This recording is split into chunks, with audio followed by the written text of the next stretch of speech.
ghost descended from the light, a purpose so strong, it keeps me moving through the night. It's better that I go instead of being you. These wars that I am fighting, I'll see them all through. Guess I gotta keep fighting with this haunting fear in my heart. Oh, I gotta keep moving, I keep on moving fast. I've gotta keep fighting, pay the price to see the end. This is a journey that I must on. Oh yeah, I'm scared, but it's what makes me stronger. I'll stand my ground in the midst of despair. Wish that you never encounter this danger. I keep on fighting, draw my strength from the fear.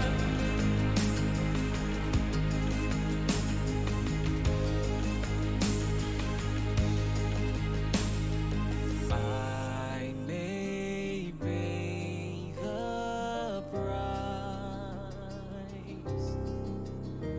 When the end comes, I'll be your sacrifice.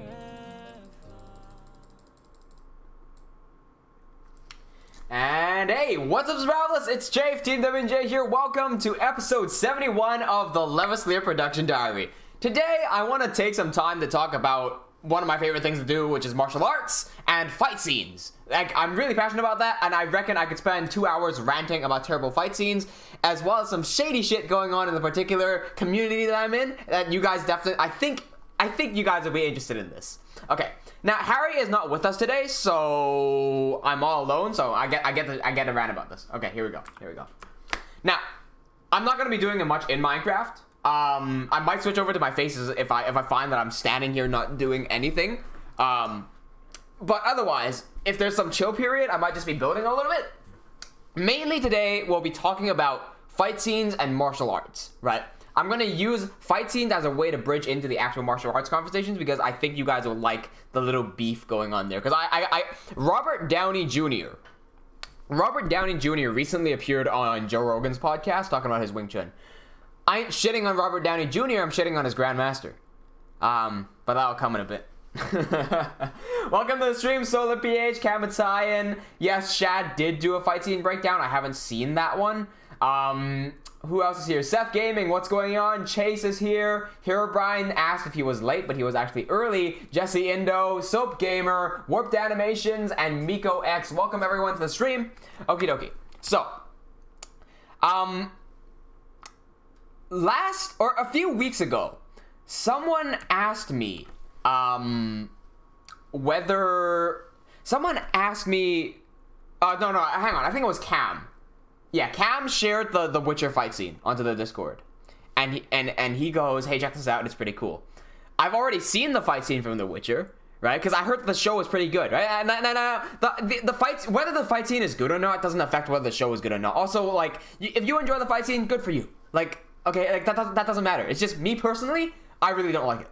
So he sends that, he's like, "Hey, this is a cool thing." I see that, I'm like, yeah, I've seen that. I hate it. Right? Like, instantly, I hate it. Here's why. For the sole purpose of this is the single reason why I don't like the fight scene. Gerald's got the sword, right? So, let me just grab a sword real quick. I'm not going to use a full-length sword because I don't have space. I'm just going to use this guy over here, right? Gerald's got the sword. He's a Witcher. He's supposed to be proficient at using the sword. Yet he holds it. He decides to hold it like this for some reason. Right? Now, there is such thing as the rule of cool, where, if something looks cool, you can do it. Like, that applies for animations, that applies for film as well, a lot of the times. Welcome to the stream, Dragon Warp FX. When you hold a sword like this, you are at such a disadvantage. Like, the rule of cool is great if you're trying to make something look cool, yeah? I'm completely agreeing with that. But the rule of cool does not mean that you can throw logic out of the window. Right? Hypothetically, if I was in an animation and I had this sword and I was fighting off 3 guys, right? And I was the protagonist, so I have to win. Okay. if I decide to drop the sword on the ground and all three of these guys get sliced, what's the logic there? Unless you have something in the story that can explain how dropping my sword on the ground slices three guys up, there's no logic there. It doesn't make sense, right? It might be cool. I might be able to make it super cool. Like, I drop the sword, I turn around, I go, and all these three guys get sliced up. You throw logic out the window just to get something to look cool. That doesn't work. Okay, so why is it that I don't think this applies very logically, right? Okay. The first thing you see, if I'm talking about logic, I've done breakdowns of fight scenes before, but I don't think a lot of you guys have seen seen that video, so I'm gonna re-explain it here. The first thing that happens in the particular fight scene that I'm talking about, this is the Geralt versus like a whole bunch of bandits fight scene. First thing that happens is someone takes out a crossbow, and I can't show it on the stream because I have copyright, right? Someone takes out a crossbow, fires it at Geralt, the Witcher. Geralt takes out a sword and does like these ones, and then it deflects the arrow. Okay, where's the logic in that, Chafe? Here's the thing. Geralt is a Witcher. He's supposed to be superhuman. So, even though for a regular person to deflect an arrow shot from a crossbow is quite difficult, for Geralt it should be a relatively easy task. Just because he's superhuman. So, what I'm saying is, it's doable. Even for a regular human, it is doable. It is entirely possible for that to happen. How likely is it to happen? I don't know, but it is possible, right? There's a reason why you might want to do that, and it is doable. Now, on the contrary, this one. Okay, if you hold a sword like this, and also, this is not the same sword that he had, right? This is a super short one, and it's got one blade side only, and it's got this D-guard. It doesn't matter. Pretend it's his sword, right? What is the advantage of holding your sword like this? Okay. You get more power from striking downwards at this angle. With a big caveat. Welcome back, Warped Animations. Big caveat. My sword here is a short sword, right? I would not use this weapon like this either way. I would use like a knife this way, okay? He has a sword. Now, in order for me to spike something like this, right? What I need to do is have my target below my blade so that my blade can enter from the top and then enter. If I hit my target this way, there is no way for that to happen like on where I targeted. It's just going to slap and it's not going to go in, right? It's gonna cut maybe, right? It's not going to go straight in. I have to be on top in order to get in. Okay, take a look at your very own wrist. Hold it in front of you like this. How far up can you twist your wrist? Oh, if you know me, you know my wrist is ganked already. So like I can't bend my wrist very far. How far can you turn your wrist? Can you get your wrist without moving your arm? Can you get your knuckles facing the ceiling? No, that's not possible. The maximum amount that you guys can turn is like that. It's like what, like a measly 10 or 20 degrees. Okay, so if you're holding a weapon like this, how can you possibly get the weapon facing the opponent? Right. So this is as much as I can do from this angle. Right. So I have to put my entire arm facing the opponent. If I keep my hand out like this, there's no way I can get this up to face you. Okay, meaning, what this means is that my reach, right, is now all the way back here. This is useless to me, because there's no way I can stab someone like this. I can't get this on top of them. Like, this is no power. I have to start back here, and my reach is only this far, right? I can only stab like that. Okay, so, holding a sword like this gives you the advantage of stabbing down. But, if you have Geralt's sword, a long sword, even if you hold it here, the point will be touching the camera right now. So how am I possibly going to get tall enough to arc that on top of you and then spike that down? How is that possible? I'm going to have to hold it up here to spike that down. It's going to be something way high up in order to get the angle. It's impossible. Also, my range is significantly stunted. Okay, so in that scenario then, that advantage wouldn't apply because you've got this extra long sword. You can't do that. Okay, what are the other advantages? Can you strike like this with more power, right? Like this angle. No, you cannot. You can strike like that, but you cannot strike like that with more power, because if you were to hold it backwards and strike it like this, I can hold it like this and strike it like this as well. Same thing. This generates arguably more power than this, right? Or either that or it's the exact same power. Okay, so that's not an advantage. Can you strike this way? Sure, but I can also do it like that, so no advantage there. Okay, can you strike I don't know, from like a weird angle like that, you can do this one from the other side. I can also do that from here. There is no advantage that holding a sword backward gives to you that holding a sword regularly does not. There are more disadvantages to holding it like this than there are advantages of holding it like this. So, why am I not willing to forget the logic here if I can hold it like this and still be able to fight even though this fight's better? Because exactly what I just said. If Geralt is supposed to be this expert swordsman, right, with superpowers, why would he intentionally give himself this disadvantage? What's going on here? Why is he giving himself a disadvantage in order to do this? And I'll give you this one, right? In any situation, in any film or movie where you have one guy fighting multiple opponents, there has to be one rule in place. For every single situation this happens, your one guy has to be smart, and everyone else has to be extremely dumb in order for the one guy to win. It's not possible for the one guy to beat 6 smart guys. It's just not possible, right? In that fight scene in particular, everyone is dumb. That's fine. That's fine. It's to show how badass the main protagonist is. Okay, sure. Now, when you have a dumb protagonist, this is what I mean. A dumb fighter, this is what I mean. If you are the main guy that I'm trying to kill, and I'm some random NPC, I will charge at you and then wing my weapon all the way back and then strike. Right? Okay. If this was real life and you charged at me like this, right? And I have this weapon and you start running at me, I'm going to stab you before you can ever get anywhere close to me because you've completely left yourself all open. Thanks for the like, Ryger. Good luck in the gym. Have fun in the gym. Okay, I'm gonna stab you. In a film and an animation, that shit is boring because you're gonna have 6 guys run in and all the protagonist needs to do is poke, poke, poke, poke, poke, and everyone's dead. So that's not the way we want to go. We want to make sure that the film and animation aspect is entertaining as well. Okay, I get that. So we don't want to one-shot the enemy. Sure, we want to avoid having direct motions because these don't look very good on camera. We want to have big, exaggerated movements. Sure, and get this. In real life, if I were to strike you, I would just go like that, right? I'm not gonna go like I'm not gonna let you know that I'm gonna hit you. I'm just gonna hit you. Okay. That's fine in film and animation because everyone should be doing it.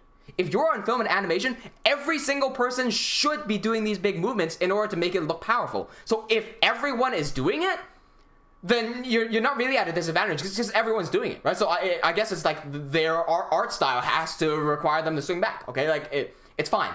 In that situation, it's fine. So people do swing back, okay? So we now know a few things. We don't want to one-shot the opponent. The opponent is always dumb, and we always want to make big flashy movements.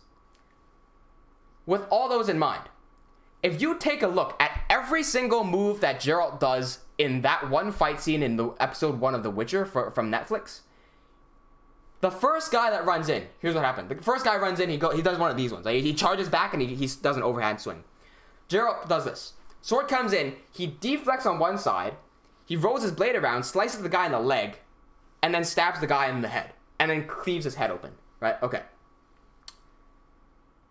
Remember what he did. Block, hit, stab. Okay? One more time. Watch my motions.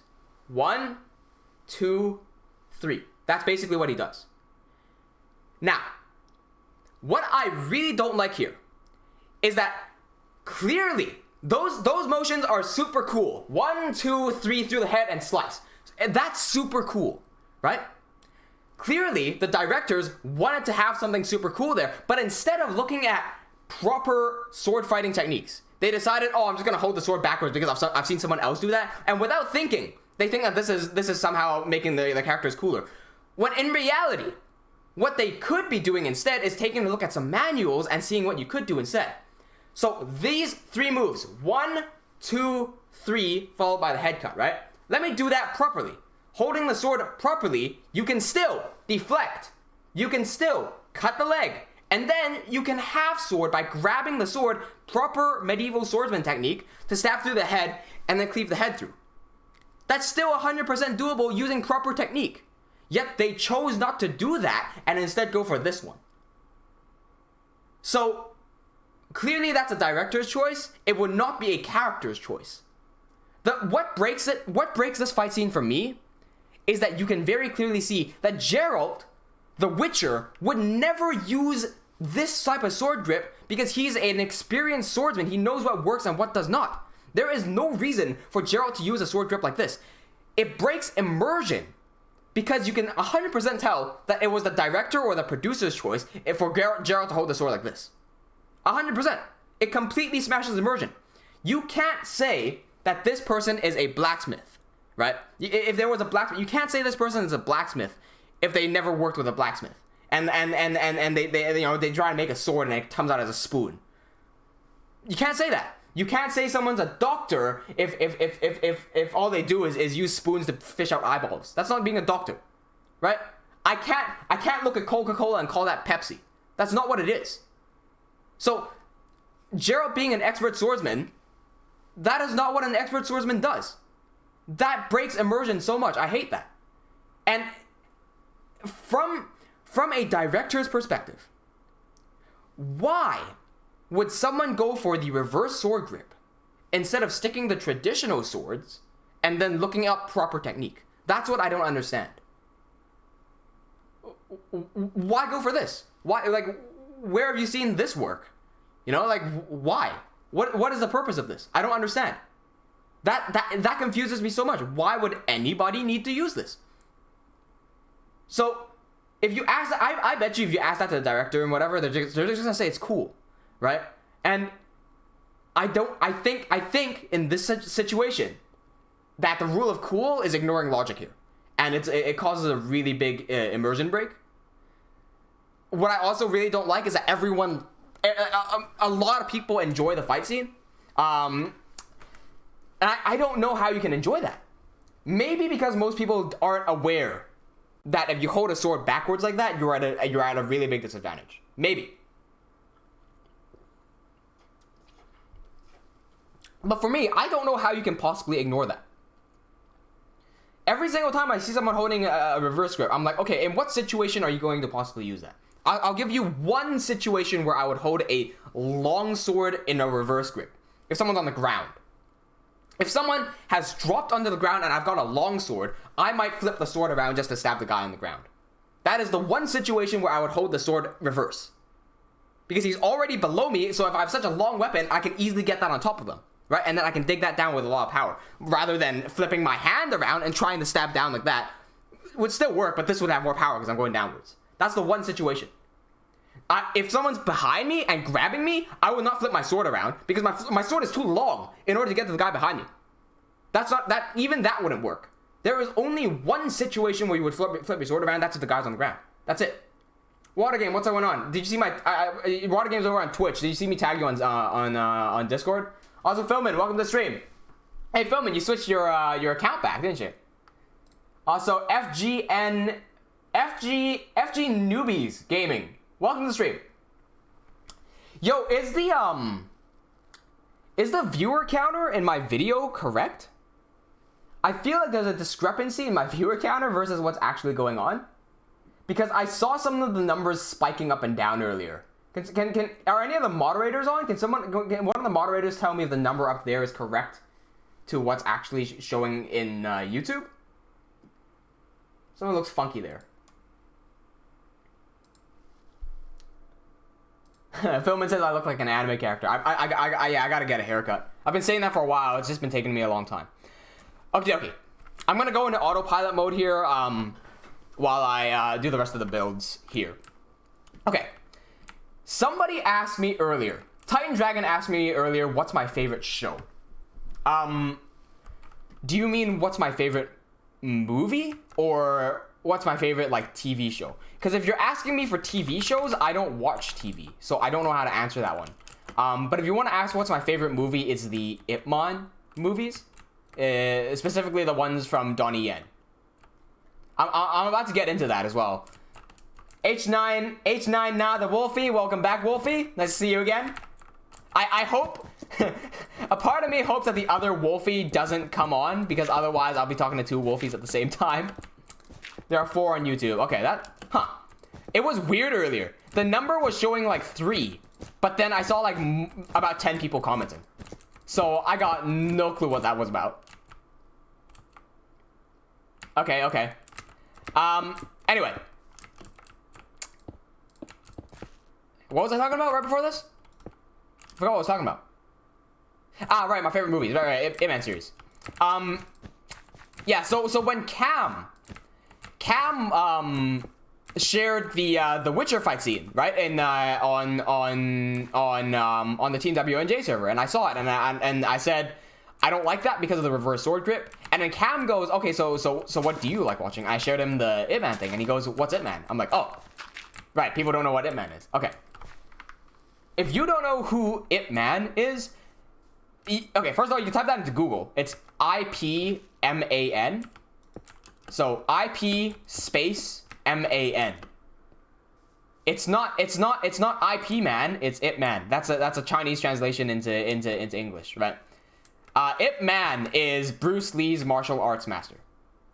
So that's who he is. He's a real life person. The Ip Man movies are biographical. Is that the right word? Yeah. Okay. So what do I like about those movies in particular? First of all, I'm biased here. I'm gonna say it right off the bat. I'm biased towards these movies. Why? Because I come from a Wing Chun background. Not only do I come from a Wing Chun background, the guys who made the movie, the guys who produced the movies, they're my instructors. So I'm naturally inclined to have a bias towards that, right? That's one. Okay. Second of all, the more important reason is that they get fight scenes correct. I feel that most of the fight scenes that I enjoy are from Hong Kong cinema. Is that biased because I'm from Hong Kong? Maybe. All right, I'm not putting out that idea. Maybe I'm biased because of that. But I think what it more likely is that Hong Kong cinema, when they do fight scenes, they're less of a pussy than white people cinema. I'm not afraid of saying that. Here's what I see when you work with. Well, welcome back, Black Devil Indo. When you work with white people cinema, and I'm not saying this is every white person ever. I'm just like generalizing here, right? I just want to make that clear. When you work with them and you do a fight scene, they tend to use these camera tricks, right? They put the camera in a certain way. So if I have something like, if I have a guy standing here and I'm gonna hit him, they'll position the camera right there. So when I hit it, I'll not actually hit it, right? I'll hit it like this, and then the guy will move. So it looks like I hit him, right? So from this angle, it looks like I hit the thing. Okay, that's what a lot of white people, most like white people cinema do. They use camera tricks. They use perspective. That's fine. They want to keep their actors safe. Okay. Work on a Hong Kong movie, and here's what it's like. You want to take a hit? Boom, you take a fucking hit. A lot of you guys might have been shocked that I fucking punched myself right there. But that's not a real punch. That's the thing. Things can look like a real punch, and then you actually learn how to do things properly. Like you learn how to throw a movie punch properly. And you realize, oh, it's not actually that damaging. If I throw a punch and I hit myself right on the hand, it's gonna sound very threatening. Like, it's gonna sound good with the pack, and it's an actual punch. It doesn't do damage. If I punch myself in the fucking like chest, it doesn't do damage, right? It just looks good. And though I'm not faking the punches. I'm not like stomping on the ground. Like some people actually do that. They throw a punch, they don't actually hit. They stomp the ground so it makes a noise. Just hit each other. Okay, don't go out and punch your friends. Learn how to punch without damaging something, which is entirely possible just by training, and just punch each other. Like, I don't get it. What? Like, someone's gonna get in an accident and slip on the ground. That's bound to happen. Just get them up, put an ice pack on them, get them back up. Keep doing. But like these white people are so afraid of getting their people injured that they don't do it. They just don't do it. They don't want to do that. Black Devil Indo is from Hong Kong. Wait, oh, good Hong Kong. Oh, no, I read you were from Hong Kong. Okay, nice.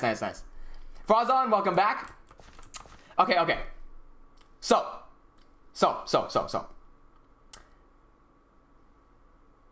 the Ip Man movies. Okay, let me get into something that you'd be interested in. I've got a very unique perspective because of where I come from.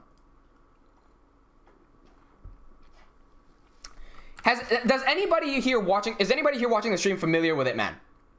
Right? Is anybody watching the stream right now familiar with the Ip Man series, or do you like Bruce Lee? Have you watched Bruce Lee's movies? Are you a fan of Bruce Lee? Do you know anything about Bruce Lee's philosophy?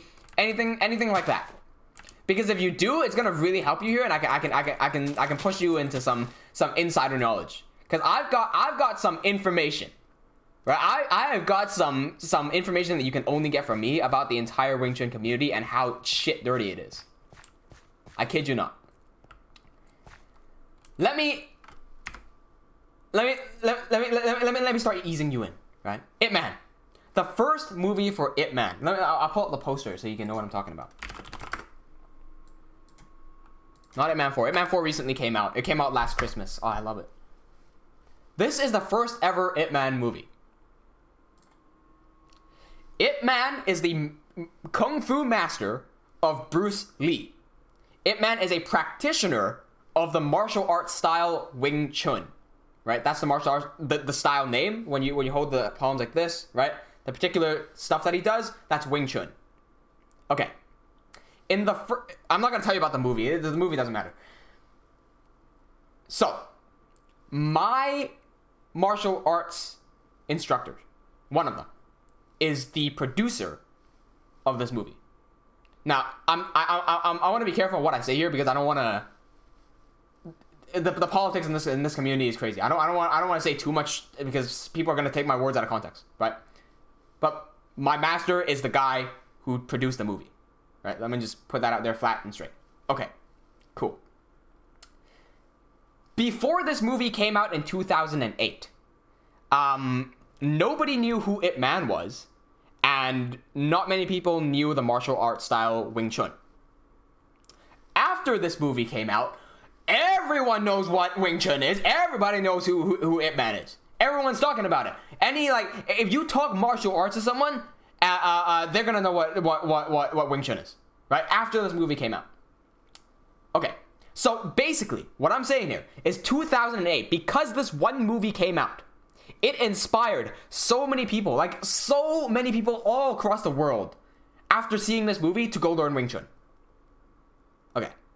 Before that, not many people were learning Wing Chun. Keep that in mind. After 2008, everyone's talking about Wing Chun. Everyone wants to learn Wing Chun because the movie is so great.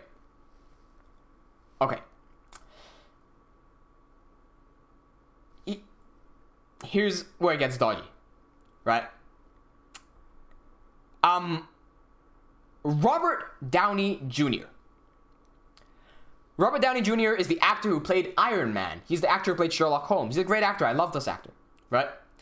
He just appeared on Joe Rogan's podcast, and in some point of that podcast, he mentioned something about that his Wing Chun training allows him to do this, and that. Now, I know that Robert Downey Jr. does Wing Chun. I'm familiar with that. I know his lineage. In Wing Chun, here's the difference between Wing Chun and boxing, okay? In boxing, picture a boxer. What do? They wear gloves, they go in there, and they box. Okay. Here's what Wing Chun is. They go in there and they talk shit about each other. Ip Man has many students. The most famous student is Bruce Lee. But that's not his only student, right? Ip Man has taught so many students. All of a sudden, after 2008, every single one of Ip Man's students, whether they're like they're actually students or not, all of a sudden, they're like, oh, I'm Ip Man's student. I learned directly from Ip Man. After 2008, I learned directly from Ip Man. I was his closed-door student. They taught me, they didn't teach this to anyone else. They only taught this to me. I've inherited the secret skills. Okay? Fucking bullshit. Bogus. Okay? All of that complete bullshit. Right? I don't care whether... Here's the thing. You go into a boxing gym where people are fighting each other. What are you learning? You're learning to box. You're learning how to protect yourself. You're learning how to fight. Okay, that's what a martial art is supposed to let you do. If you learn a martial art, you're supposed to be able to protect yourself. Okay? At no point in a boxing gym will anyone start bringing up lineage like, oh, I learned from this boxer and this boxer learned from that boxer. And so my boxing teacher is better than your boxing teacher. All you ever hear about in a Wing Chun school is my Wing Chun master is better than your Wing Chun master because my Wing Chun master does this and that. Your Wing Chun master, it doesn't do this and that. Your Wing Chun master is fake. Your Wing Chun master is this and that. I hate that. I hate that so much. I want to get in there. I want to punch someone in the face. Stop talking shit, okay? I don't care if you learn from Ip Man himself. I don't care if you learn from Bruce Lee himself. If you can't fight for shit, stop teaching. Learn how to fight properly first and then go teach. Like, for a boxer to teach you how to box, here's what they do. They fucking box. They get good at boxing and they know how to box. To be a Wing Chun instructor, here's what you gotta do. I'm from this guy's lineage, so now I'm gonna teach you his lineage stuff. Bullshit. You're not learning how to fight, you're learning how to talk. Like, you're not just learning how to talk, you learn how to talk shit. Talk shit badly about everyone else's lineage. It's creating like different cults. And there's a lot of infighting within these Wing Chun groups, and they all like have some shit to say about each other. So how does this wrap back to Robert Downey Jr.? Let me tell you something about Robert Downey Jr.'s Grandmaster. I'm here in Melbourne right now. William Cheung, right? William Cheung. By the way, this is my own opinion. All right, this has nothing to do with any of my masters. This is my own opinion. So don't. I have nothing to do with my masters here. I'm just saying this myself, right? William Cheung claims to be a student of Ip Man. There is no doubt that William Cheung does know Ip Man, right? He definitely does know Ip Man because there are pictures of them together. Let me pull this up again. And William Cheung teaches here in Melbourne, Australia. That's where William Cheung is based right now. So what's wrong with that, right? Well, what's wrong with William Cheung? Okay. Let me give you a brief glimpse into what Wing Chun is, okay? Out of Ip Man's various students, there are some big names. And then if you look at Ip Man's students, right? So I think Ip Man's the 4th generation, I'm a 7th generation guy. If you look at any of like the 6th generation people, right? So Ip Man taught some people, those people taught more people. Look at all those people. Look how they fight.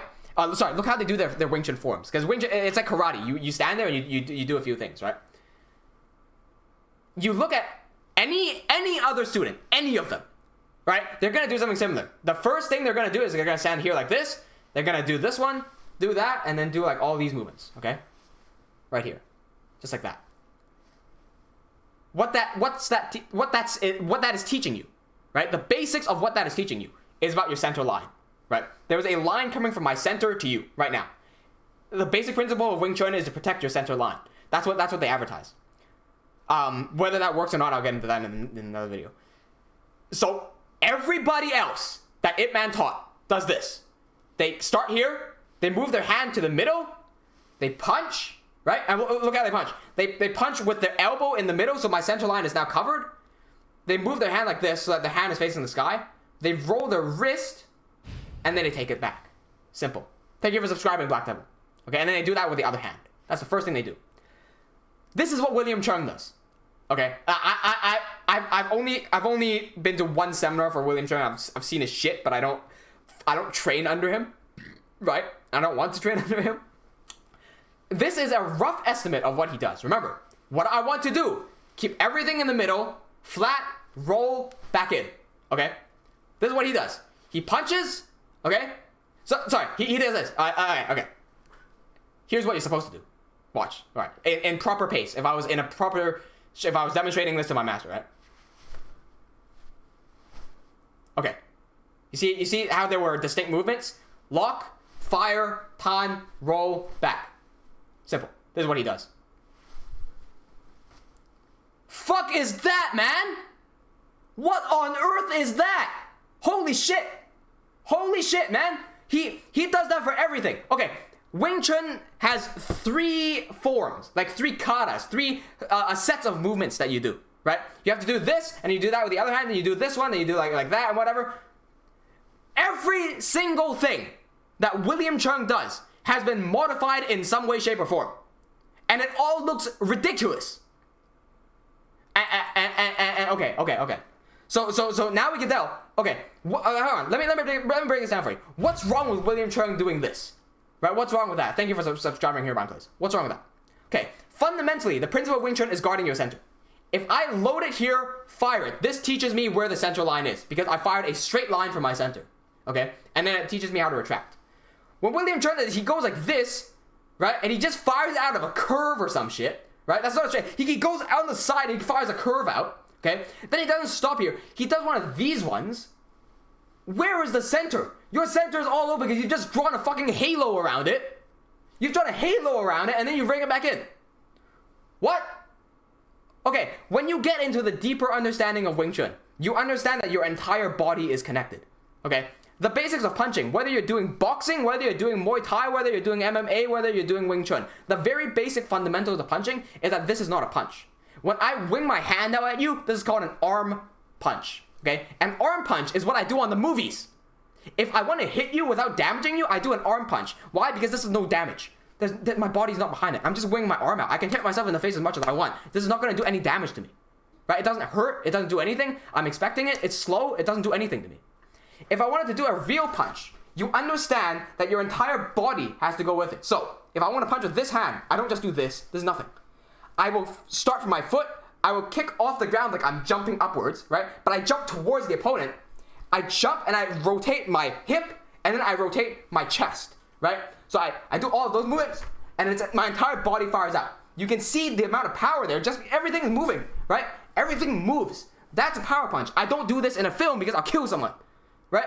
That's a power punch. Whether you're doing boxing, this applies as well. If you're a boxer, this applies. It's a different form of power because you're doing. I don't want to get too deep into this. In boxing, you do external rotation, where your entire shoulder is locked and you fire it out this way. In Wing Chun, in Wing Chun, it's looser. It goes straight upwards. Right? Different forms of energy. We won't get too deep here. Either way, it all starts from the ground, no matter what style you're doing. Okay, so that means everything must be connected. Because I can't start something from the ground, have nothing in the middle, and then have my wrist go. If I kick off the ground, first step, if I kick off the ground, and I stop, and then I punch, that's not connected. I have to connect every single movement and fire them in order, right? So ground, waist, hip, chest, shoulders, elbows, everything at the same time. If you go, no, wrong, okay? William Chung's fucking bullshit ass Wing Chun. He's doing this. He goes here. He's doing all this shit. There's no connection between your entire body here, okay? You guys don't know what I'm talking about because you haven't felt the, you need to feel the energy in order to get this. If I do what I've just done, right? The proper way of doing things. When I fire things out like this, right here, this position for me, right? Excuse me, choke my ass off. I fire it off like this. My punch fires off like this, okay? If you push me, you're not. If you push me in the vector that I want you to push me in, which is downwards, okay? If you push me down, you're not gonna move me. If you push me this way, you're not gonna move me, because all the force coming into me is connected to my arm and it goes straight back down to the ground. So basically, you're pushing. If you try to push me backwards, you're gonna push me into the ground. I can't go into the ground. You're not gonna move me. It's impossible. Okay, that means I've got good structure because all the energy coming into here is going back down to the ground. Okay? That's good structure. It's all connected. William Chun, he'll go like this, okay? Just stop him anywhere in his form, right? Like, he does one of these ones, and then he does like this. Stop him anywhere and push him. That guy's gonna get fucking knocked over. So, from a physics point of view, it doesn't make sense. It does not make sense what he's doing. There's no logical explanation behind what he's doing.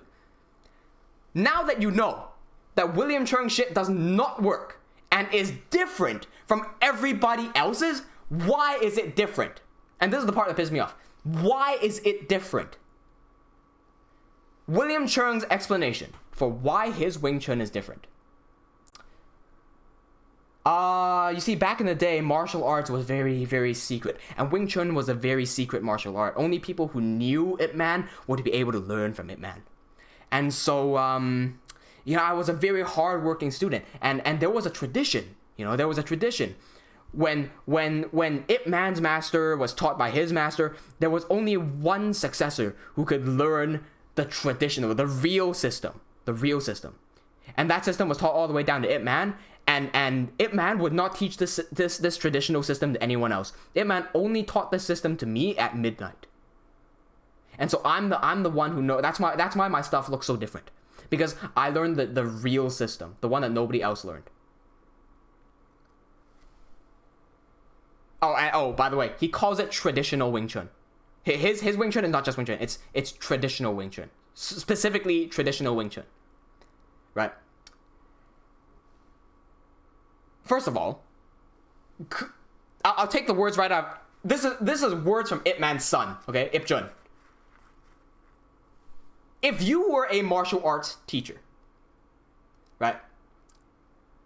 Would you, and you had 5 students, would you go about creating 5 different systems and teach each individual student a different system? Man, how strong your memory must be. You're not going to learn how to punch people. You're going to learn to memorize the fucking dictionary. Like, how, what is that logic? And, and I forgot. William Cheung, right? Oh, that's why I decided to teach traditional Wing Chun to the entire world after Ip Man died. What? So you're telling me that this secret, legendary, traditional Wing Chun, which fundamentally is broken compared to other forms of Wing Chun, you're telling me that this secret form was taught down from generation to generation for only one person, and you inherited this secret form, and instead of keeping to the tradition and giving it to the one secret predecessor, you give it to the entire world. What? Like, surely, if you inherited something that is only like one of a kind, you keep that to yourself. Surely, and you adhere to your master's wish of keeping it to yourself. But no, you shoot out the entire world after he dies. What? How does him dying and not dying matter to you? If you're gonna do it, you're gonna do it anyway. What? Right? Like, fuck. Well, let's see what you guys are saying. Yeah, no, this is, I intended this to, I wasn't gonna build too much today. I had Minecraft in the background. I wasn't gonna build too much today. I was mainly, I had to go on this rant. Because this William Chung, it doesn't end there. This William Chung guy, on the Robert Downey Jr. When Robert Downey Jr. showed up on Joe Rogan's podcast, I was like, oh, that's cool. They got the actor of Iron Man on. And then the second thing you realize is, oh shit, he's gonna talk about his Wing Chun because Joe Rogan does martial arts and Robert Downey Jr. does Wing Chun. Oh god, where's this gonna lead to? Surely enough, Robert Downey Jr. says, I do traditional Wing Chun. Now, to the masses of people who do not do Wing Chun, who have just heard Robert Downey Jr. say that he does traditional Wing Chun, first of all, I'll get into the explanation of why everything is so different, right? But first of all, now that the millions of people have heard Robert Downey Jr. claim that his system is traditional, they're going to start thinking that this William Chung guy is doing the right Wing Chun. And then you actually take a look at William Chung's stuff, and you take a look at his students trying to compete in fights and getting their ass whooped, right? You realize, oh, Wing Chun doesn't work because this one system is the traditional system, and so everything else that does work has to be modified. No. William Chung labeled it traditional. He is the most untraditional Wing Chun there is. This guy, okay, according to every other student, talking about William Chung, every other student of Ip Man, upon asking, why is William Chung's Wing Chun so different? Ip Jun, right, Ip Man's son, says, because William Chung was the laziest student there. He left Ip Man to go to some other place, I forget where, to study before he learned the entire Wing Chun system. And then, after Bruce Lee dies, William Chung comes out and he realizes he can make money off of this shit. And he goes out in the magazines. He says, I'm the guy who trained with Bruce Lee. I was the guy who secretly practiced with Bruce Lee. I learned the secret martial arts from Ip Man. And because he has not finished learning the entire system with Ip Man, what he does is he takes a look at his peers, right? And then he sees what they're doing. He doesn't understand what they're doing because he hasn't been trained, so he just kind of makes shit up along the way. Martial arts is an art. If I teach you how to draw something, you will not draw something the same way that I draw something. If I teach you how to paint, you will not paint the same way that I paint. If I teach you how to fight, you will not fight the same way that I fight. Your body shape is different. Your body type is different. You've got different strengths and weaknesses. I can put my leg behind my neck. You probably can't. I have a lot more. I can do a lot of things that you can't do. You can do a lot of things that I can't do. Meaning, if I teach you a martial art, the way you apply it will be different than the way I apply it. The way you understand it will be different than the way I understand it. Fair enough, right? So why is it that when William Cheung tries to understand Wing Chun and interpret it in his own way and do it in his way, that it's shit? Why is it that when you take a look at every single move in comparison to every of the other students' moves, and you compare them and you find out, does that work? Like, if you stop him and you ask him, hey, you do this move in your form, what exactly does that accomplish? What exactly does that accomplish? Can somebody tell me what that accomplishes? What is the purpose of these big-ass movements that fundamentally go against the rules of this system? It does not make sense. And the why I'm ranting so much is because so many people, millions of people watch Joe Rogan. They are going to hear that this is traditional. So if ever any of William Cheung's students fail in combat, they're going to think traditional Wing Chun doesn't work, and anything that does work must be modified, when that is completely not the case. Anytime William Cheung's stuff doesn't work, it's because his system fundamentally is flawed, right? The Wing Chun that does work is the people who actually understand the system. One of the guys I learned from right here, Alan Orr. Fundamentally, his system works. He competes in MMA. His guys win in MMA, knockout, submissions, whatever. It works, and it's not modified. But nobody's ever going to see that. Nobody's ever going to give credit to the guys stepping into the cage, getting their teeth knocked out. These guys pee blood. These guys fight and they pee blood. And they are not going to get the same credit as some old guy down the street in Melbourne. That's why I'm pissed off. I can't believe that's people just can't pick up on this. And I'm not shitting on Robert Downey Jr. by the way. If he does Wing Chun and like he does traditional Wing Chun and he's good with doing it, and he finds it healthy and whatnot. Okay, go do your thing. I don't care about that. But if you're learning a martial art and it fundamentally doesn't work, I think there's a big problem. If you're not getting anything from it, and if you think that you can fight and you can't actually fight, that's a big problem.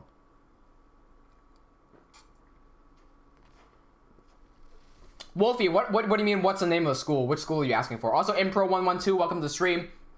Fawzan says, I tried to push over my punch strength limit by my own self. Punching has nothing to do with strength. Literally, no matter how... I reckon the stronger you are, the weaker you punch. Because what is strength? Strength is, as far as I'm aware, right? Strength is a measure of how much you can lift. That's how strong you are. Okay? If you can lift like 50 pounds on a barbell or whatever, like, good for you, you're strong. That has nothing to do with punching power. At all. The stronger you are, the more muscle you build, the less flexible they are and the slower they are. Speed is more of a factor in punching power than strength. Speed is okay. If you're punching a bag, a still target, right? Speed is the most important factor because a bag does not hit back. Welcome to the stream, Shizuko. If you are punching a person, speed is not the most important factor. The most important factor is precision and timing. Okay? Here's why. A bag does not move. A bag does not hit back. A bag does not do anything other than absorb your hits. A person moves and tries to hit you back. What is a punch? A punch is when I take my fist and I accelerate it at an incredible speed to do damage to where I land my fist. Okay?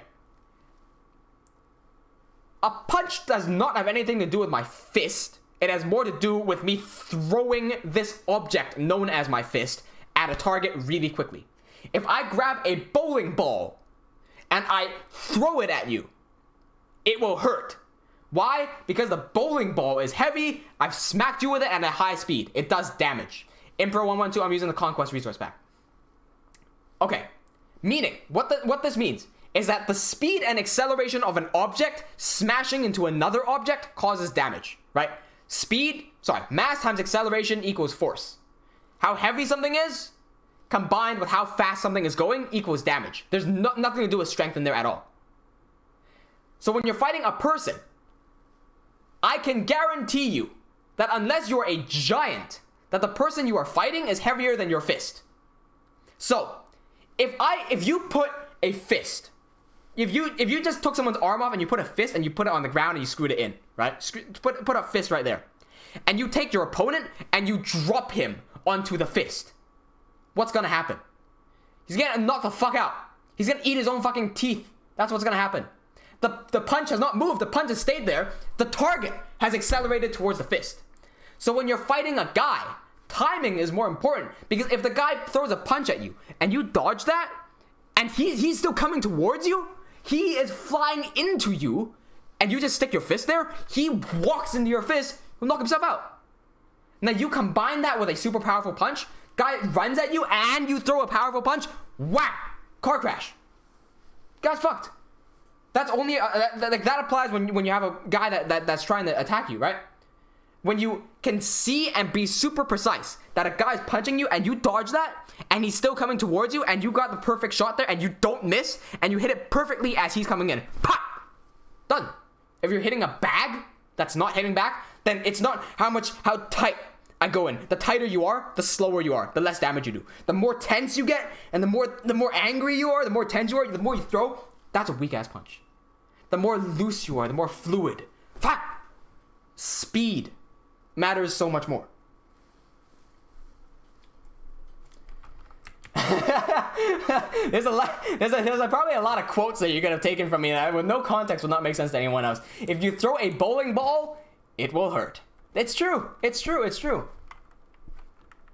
Impro says, do you use World Painter for your maps? I do use World Painter. Oh, by the way, I got Schematic Brush working. So the other day I was on a stream and you guys asked me how long it takes me to build a town. Okay. What the hell? Oh, wait, I guess the plugin isn't working. Oh, wait, no, there it is, Schematic Brushes. Yeah, there we go, okay, yeah. So, the other day, you guys asked me how I can build a town in like 30 minutes, and I said you can use something called Schematic Brush. So, on that day, I saved a schematic called like something house. So what Schematic Brush does, now I've got Schematic Brush working, right? If you do SB, list, I can actually see the amount of, okay, there we go, we got a brush of trees, whatever that is. SB get brush of, hang on, let me type this properly. Brush of trees. You can see how powerful this is and how you can build an entire world in 30 minutes. I think they changed the plugin.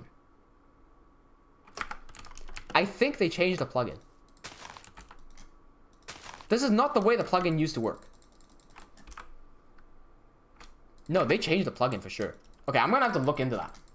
Okay, what's supposed to happen is this brush, you can set that to whatever schematic you want, and a schematic is just like the way something is built. So if I build a house, I can save the house as a schematic. Then I can tell this brush in my hand to put down the schematic in any random direction and any random rotation wherever I click. So if I aim right there and I right click and I have the house schematic, a house will be placed down where I click in a random orientation. So if I wanted to build this town, I just have to do click, click, click, click, click, click wherever I need houses, and now draw on the roads afterwards. It'll be that simple. 30 minutes and you're done. Okay, dokie. Let me, how long has that rant gone on for? That rant has actually gone on for an hour now. I'm still pissed off at that guy, man.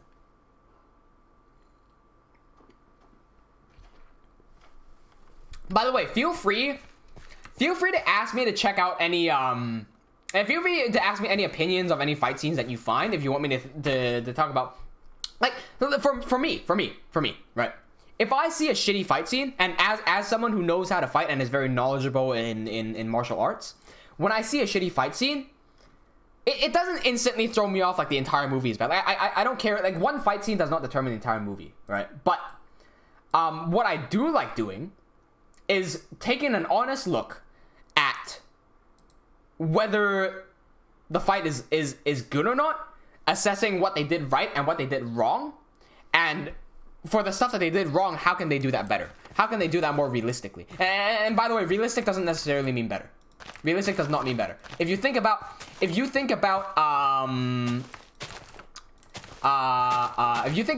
anime, for example, right? Anime is a form of animation, right? So if you think about anime, the fights in anime oftentimes aren't very realistic.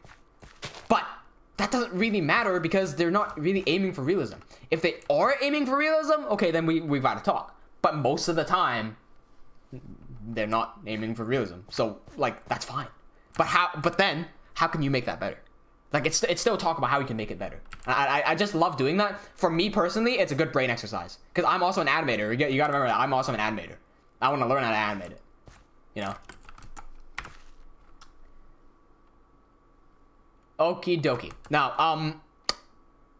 let me actually get at least one thing done in terms of Levaslier today.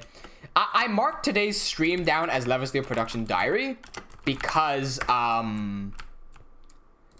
talking about fighting is an important part to the Levaslier Production Diary. Like, when I make my animations, like when I get my animations out, I do want my fight style to be different. I want it so that when I animate my fights and you watch my fights, and then you watch something that's not Levaslier, if you see that fighting style, I want that to be associated with me. I want that to be associated with my particular style. So when you see it, you're like, oh, this is probably animated by Julian. I want to have that distinctness to it. Something that not a lot of people have been able to do is blend. Like Monty does it really well, and Dylan Gu does it really well. Right? They have a lot of momentum in their fight scene, and they look really good. When you see a Monty fight scene, you know it's a Monty fight scene, right? When you see a Dylan Gu fight scene, you have to kind of guess between Monty or Dylan Gu. So I want to do something similar, but I want mine to be more on the realistic side. So when you see any of my fight scenes, whether it's Levaslier or not Levaslier, or whether it's some big movie or not, if you see it, at least some part of your brain should go, hey, is that made by Chafe? If I can get that response, then I've done my job well.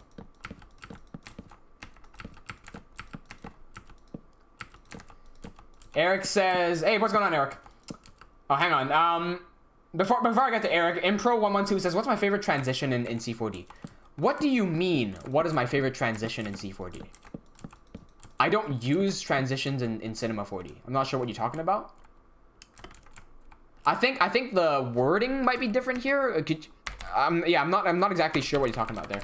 Fawzin says, oh, my phone battery's gone 2 weeks. See you later, Chafe. All right, see you later, Fawzin. It's having the same charging issues again. But carry those battery packs around, my man. Eric says it's mostly in the camera work because you can't have it where Kara no Kyokai, a hallway fight, even the fight choreo is good. Yeah. With animation, you have the advantage of not having a physical camera, in that you can move the camera wherever you want in order to get the best angles or show the most amount of impact. I'm aware of that, but I'm not doing that yet. It's hard to do. I'll get there. Definitely, taking advantage of camera movements and camera angles. That's something I got to do more for my own animations, because I just don't do that enough. Like I know that. Okay, let me fix up these little fences here. There you go. Okay, reconnect.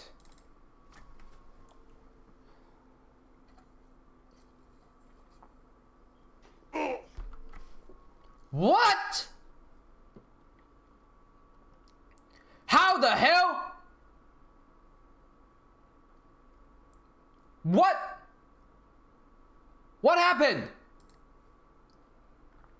Huh?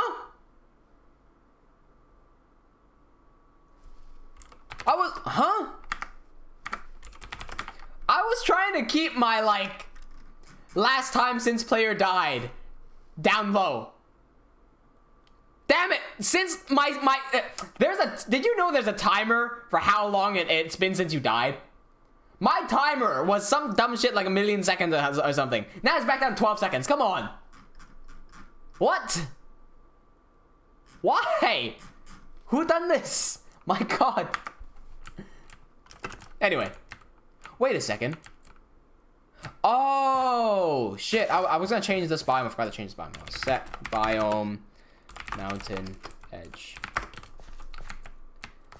Okay.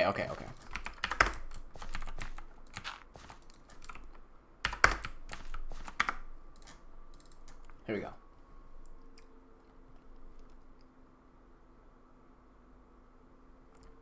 There we go. Okay.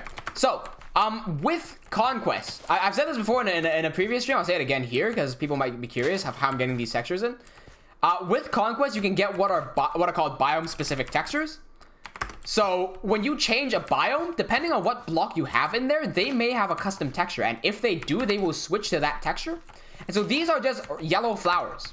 And how I'm stacking the yellow flowers on top of each other, I'm using a plugin called World Edit, which allows me to sometimes break a few blocks. So on top of this is actually a yellow flower that's floating, which is not possible in default Minecraft.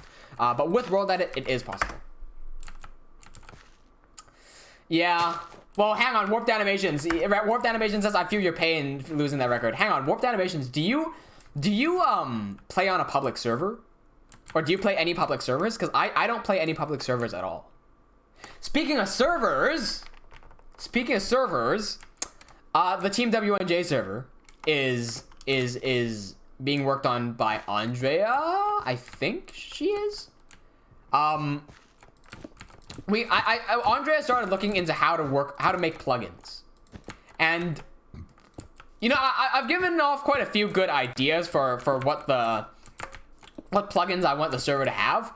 But I think we're gonna start it off super simple with just a PvP plugin, because if we can't even write a PvP plugin, I don't think we can write any like other better plugins other than that. Just because like PvP is probably the most simple plugin that you can get, right? So we're gonna start off with that, and I think if our PvP plugin is good, I might just start the server and open that to public just for people to test. And then you know, once we have a few players on and we can see how the server does work and people do like playing on our server, then I'll start looking into our other plugins. Okay, well, I don't need this wall here. Hang on a second. There we go. Okay. I like how Wolfie and Warped Animations both pull an oof on me. I think what it is, there's a thing on this server that we play on. When you leave the game, if you are flying and you disconnect, the next time you log back in, you drop. And you will take fall damage. And you spawn in survival mode as well. So, Harry and I very frequently get fucked by that. Because we forget that we're flying when we disconnect. And, yeah, it's not a nice day. Not a nice day indeed. Okay, there's a little, farm area. Cool. I might make the entrance here, actually. Go. Cool. So Warped Animations, you were up to some animating, weren't you? For the soup thing? Hang on, Wolfie, have you seen the soup video? Oh, no, wait, was Wolfie there when we talked about the soup live? Oh, what's going on? Solar's back. Yeah, no, that's exactly what happened, Solar. Yeah, you're right. I think it was Warped Animations. Warped Animations has been working on some fan animations for TeamWnJ, because we released those soup videos as promised.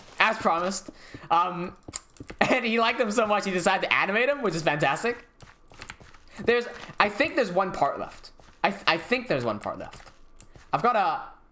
If you're wondering, by the way, a lot of people ask how they can work with me directly. Let me put this out there. A lot of people ask me if they can work with me directly, and most of the time I need an editor to come help me cut up some videos. And they're really excited when they first come on, and they're like, "Oh, I get to be an editor with you. That's awesome." And I'm like, "Oh, yeah, I'm glad you enjoy this. I'm an editor. Like first and foremost, I'm an editor, and I love sharing my editing tips. I've got some unique keybinds that only I have. So once you start learning from me, you get all these keybinds. You get to edit a lot faster. And then I show them what I do, right? I show them my edit, and then they get scared. A lot of people. And I'm not saying that if you've worked with me, you got scared. I'm saying a lot of people have. So let me, right now, show you exactly what goes on in an edit. So if you ever plan to work with me, I can do this level of editing in less than a day. So if you're intimidated by that and you get scared by that and you don't want to do it, don't do it. Right? This is... Okay, ignore all these offline shit. Welcome to, welcome Denise and welcome Zamted. Welcome back. Yeah, you missed my entire hour-long rant. I don't mind carrying that on. This was a super... This is the one... this is the cereal is soup edit. Super simple edit right here. Okay? This might not scare you as much. It's all these black bars in here for every single cut that I've done. Right? Every single cut that I've done here is like a single word. Imagine that applies to the entire edit, because that is like a glowstone portal video. I'm not sure I have a glowstone portal. Let's just open up Boneworks. Well, let's just open up Boneworks. One of my Boneworks edits. Yeah, if you get scared by an edit that looks like this, you might want to rethink working with me, because that's what I expect my edits to look like. So, yeah, just putting that out there. I encourage you, if you want to work with me, I encourage you to send me a message and say, hey man, I'd love to work with you. And I'll be like, hey, I need an editor. Come work with me. But if you get scared by this, then don't waste my time. Let's go put that out there, because I've wasted my time with a lot of people so far. Okie dokie. It seems like the chat is really far behind. Yo, the chat is lagging way far behind. Yo, that's dumb. Yeah, no, so the rant that I was going on about, basically, you may have heard of Netflix's The Witcher, and there's a fight scene in there that everyone loves, and Geralt the Witcher is holding his sword backwards. And I basically broke down why holding your sword backwards is extremely impractical and you shouldn't do it, and it's bad. And why that doesn't make sense in terms of the story. And why that for me is bad, like, storytelling, and because it takes me out of the immersion. And then that bridged me into Robert Downey Jr., the actor of Iron Man. He does the same martial art that I do, except his teacher is a fraud. But because everyone loves Robert Downey Jr. so much, everyone listens to him. So when he goes out and he says his teacher does this and that, like, everyone listens to him, and then everyone has the wrong understanding of my martial art. And it's just, I hate it. I don't want to deal with it.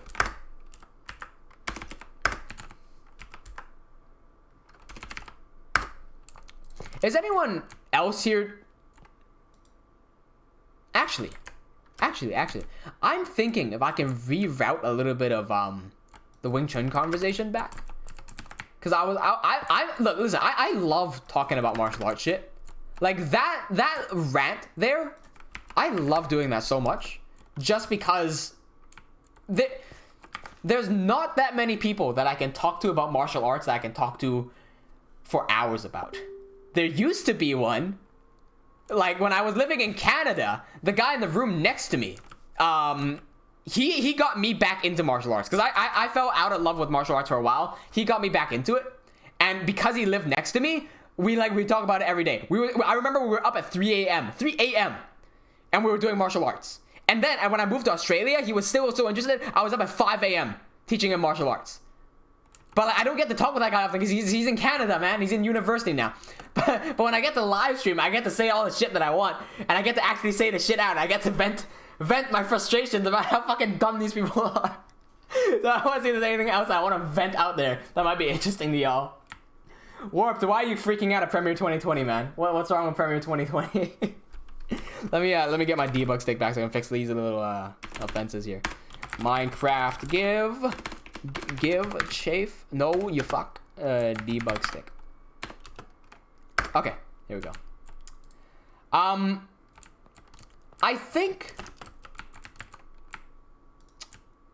Is there anything else I want to talk about? Wing Chun politics. I mean, the main guy that I don't like and that I have a problem with is William Cheung, because he.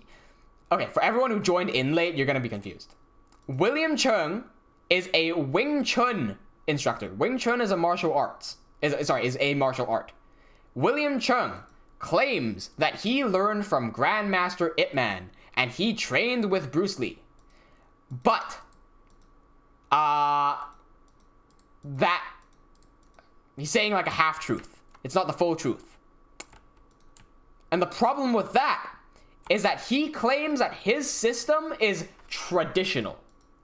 And my biggest problem is that Robert Downey Jr. trains under him, and when he goes on to public and he says that his master does traditional Wing Chun, and traditional Wing Chun is broken, that gives a bad light to Wing Chun in general. And so my big beef with him, if you will, that's my big beef with him. I don't like someone calling a system traditional. You know what? That's a good point. That's a good point. Okay, guys, everyone watching the stream right now, would you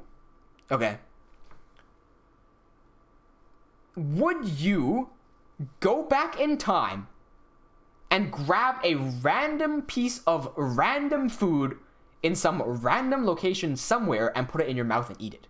And I'm saying back in the medieval era where shit is dirty, and I know medieval isn't that dirty, but like, you know, dirty. Okay, it's not hygienic. They don't have soap. Okay, medieval times they don't have soap. People don't wash their hands. Right? They don't wash their hands with soap. It doesn't kill 99.99% bacteria and germs. Right? Would you pick up a random piece of food in someone's house that you have no idea about? They've never washed their hand in their entire life with soap. Would you put that into your mouth and eat it? Some of you guys might say yes. Some of you guys might say no. Let me put it this way. Would you rather eat that? Or would you rather ensure that your food is clean, right? Thorough washing, antibacteria clean and whatnot, so you don't get like bullshit infections, all of that. Would you rather do that? Or would you rather go way back in time, go super traditional, and eat food without washing it? I think most of us will say that they would prefer cleaning the food and making sure that it doesn't kill them. Okay. Why is it? Maybe some of you guys can help me out on this. I got no clue why this is the case. Why is it that so many people doing traditional martial arts are so stuck on tradition that they refuse to move into the 21st century?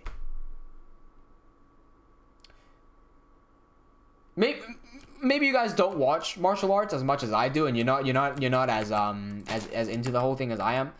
So let me give you some perspective here.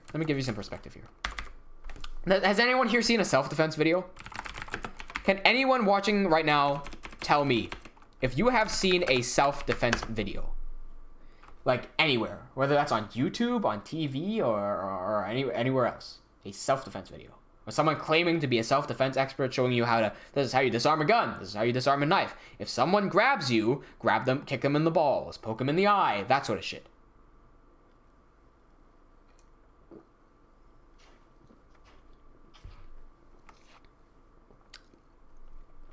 Because, right,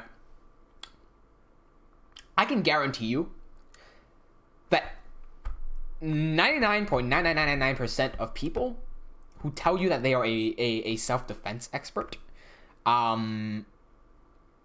is bullshitting you. Yeah.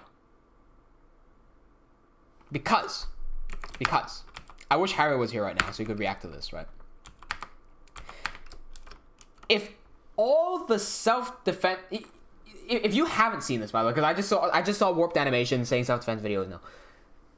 Let me give you a glimpse into the world of self-defense. This is what a self-defense video looks like. The video starts out, you click on like how to defend a guy from grabbing you. You start up the video, right? And there are legitimate guys. You just need to learn how to identify the fake ones from the real one. This is a fake one, right?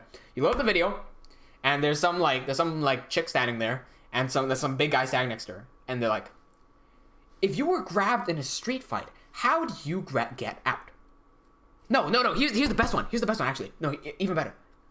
How do you escape from a rear naked choke? What is a rear naked choke? Right? Let me pull you up a picture. You don't need any martial art knowledge to understand this. Rear naked choke. This right here is a rear naked choke. Okay?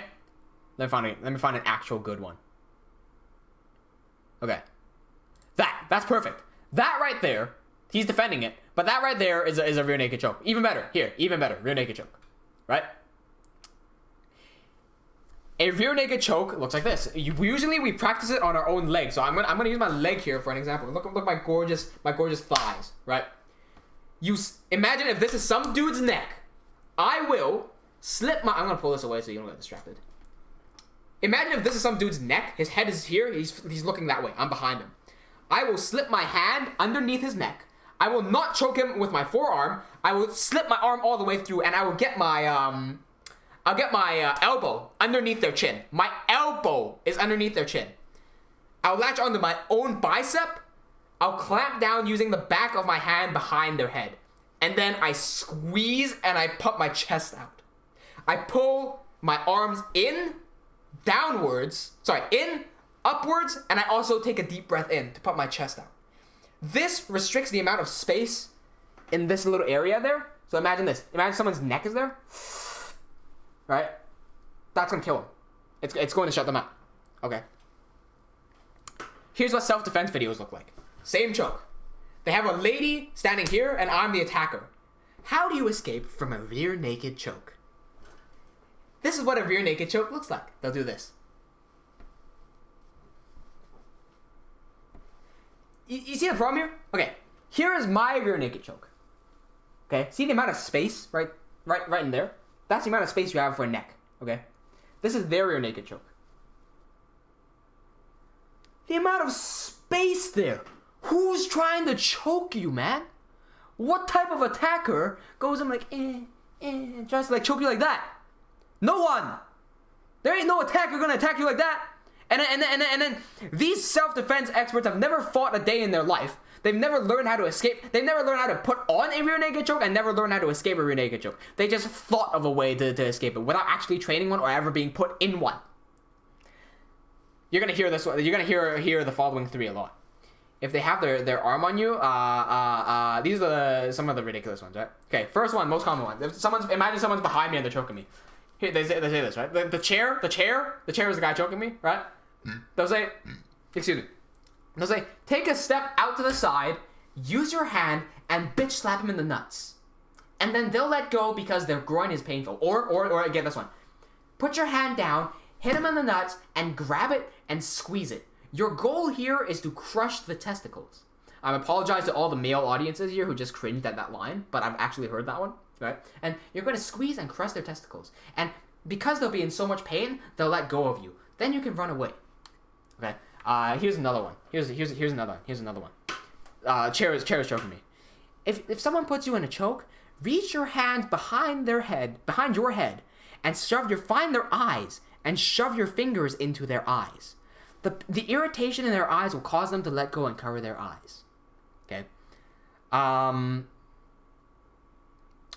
Third one, even better. Bruce Lee. Bruce Lee is guilty of this one. Bruce Lee is not all high and mighty. I love Bruce Lee. Bruce Lee is guilty of this one. You get in a choke. What do? Bite. So you get put in a choke, you grab him, you bite him, and they'll let go because of the pain. Those three are the self-defense strategies. Hit him in the nuts. Poke him in the eyes. Bite him. Those are the three most common ones you're going to hear. All three will not work. Here's why. If I have you in a tight rear naked choke, you are not going... First of all, you're not going anywhere. You cannot sidestep to the side. You're not going anywhere. Second of all, if you do manage to sidestep to the side, and you do smack me in the nuts and grab me in the nuts, okay? I have your neck at my mercy. I can snap your neck. Go ahead and touch my balls. I'll fucking kill you right there. You're not gonna do that, okay? Boss Ruin. Boss Ruin is one of the UFC champions. This is what he says. So he was teaching a class on jiu-jitsu, rear naked chokes. and some karate guy comes in and says, you can get out of that just from an eye poke. Boss Ruin says, okay, let's put that to the test. I'm going to put you in a rear naked choke. If you get your fingers anywhere near my eyes, I'll break your neck. Are we good? And he starts putting on the choke. And the lady goes, whoa, hang on, what? I said, I'm going to put on the choke. If you get your fingers anywhere near my eyes, I'll break your neck. It's that simple. Yeah. Do you honestly think that if I have ill intentions and I'm an attacker, I'm going to grab you in the middle of the street, I'm going to strangle you, that you shoving your little fingers into my eyes is honestly going to stop me from killing you? That does not make sense. And the biting one is hilarious. I can put a pretty decent choke on myself. I won't choke myself, but I can put it on pretty good on myself. Right? Let me just give you a good example of why this doesn't work. So this choke is pretty on me, right? If I try to bite, my mouth can't open. You can't open your mouth from here. How the hell are you gonna bite? You gotta have to open your jaw underneath. And then what are you gonna do? How do you bite from here? Your jaw is locked. How are you gonna bite? It's not possible for you to bite. The more you try to open your mouth while you're being choked, the more choked you get. So the three tricks that my self-defense is so good and MMA will never work in street fight. It'll never work in my street fighting skills are too dangerous for the cage. That's why you never see any of the professional fighters doing it.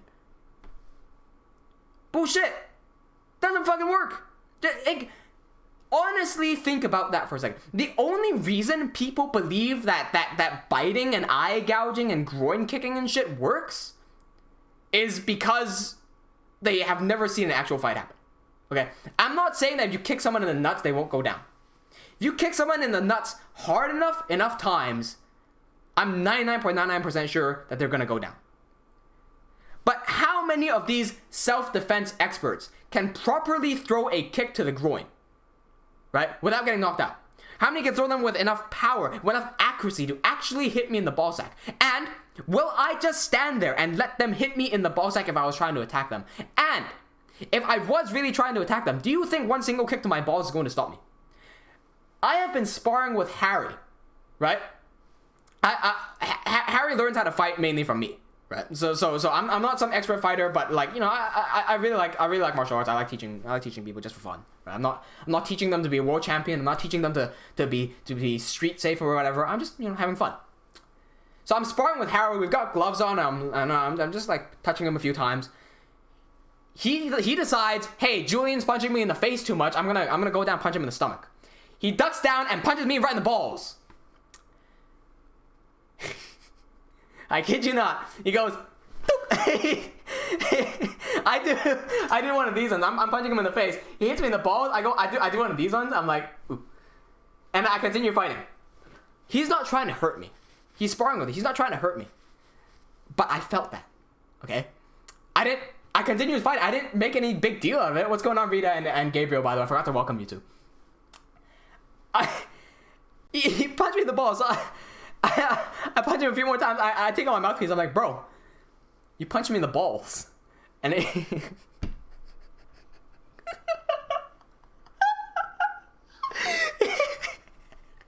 he goes,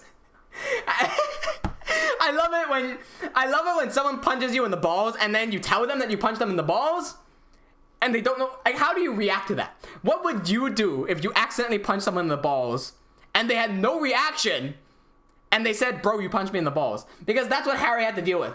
He punches me in the balls. I do one of these ones. I don't react. I continue punching back. And then I stop for a second. Because, like, it did not hurt. Okay? He wasn't trying to hurt. He was not trying to hurt me. That's why it didn't hurt. He just touched me. Let me get that clear. I don't have balls of steel. He was not trying to hurt me. Okay? So he touched me. But that's illegal in most combat sports. So I'm trying to play by the rules here. I take my mouthpiece out. I'm like, bro, you hit me in the balls. He goes, oh, sorry.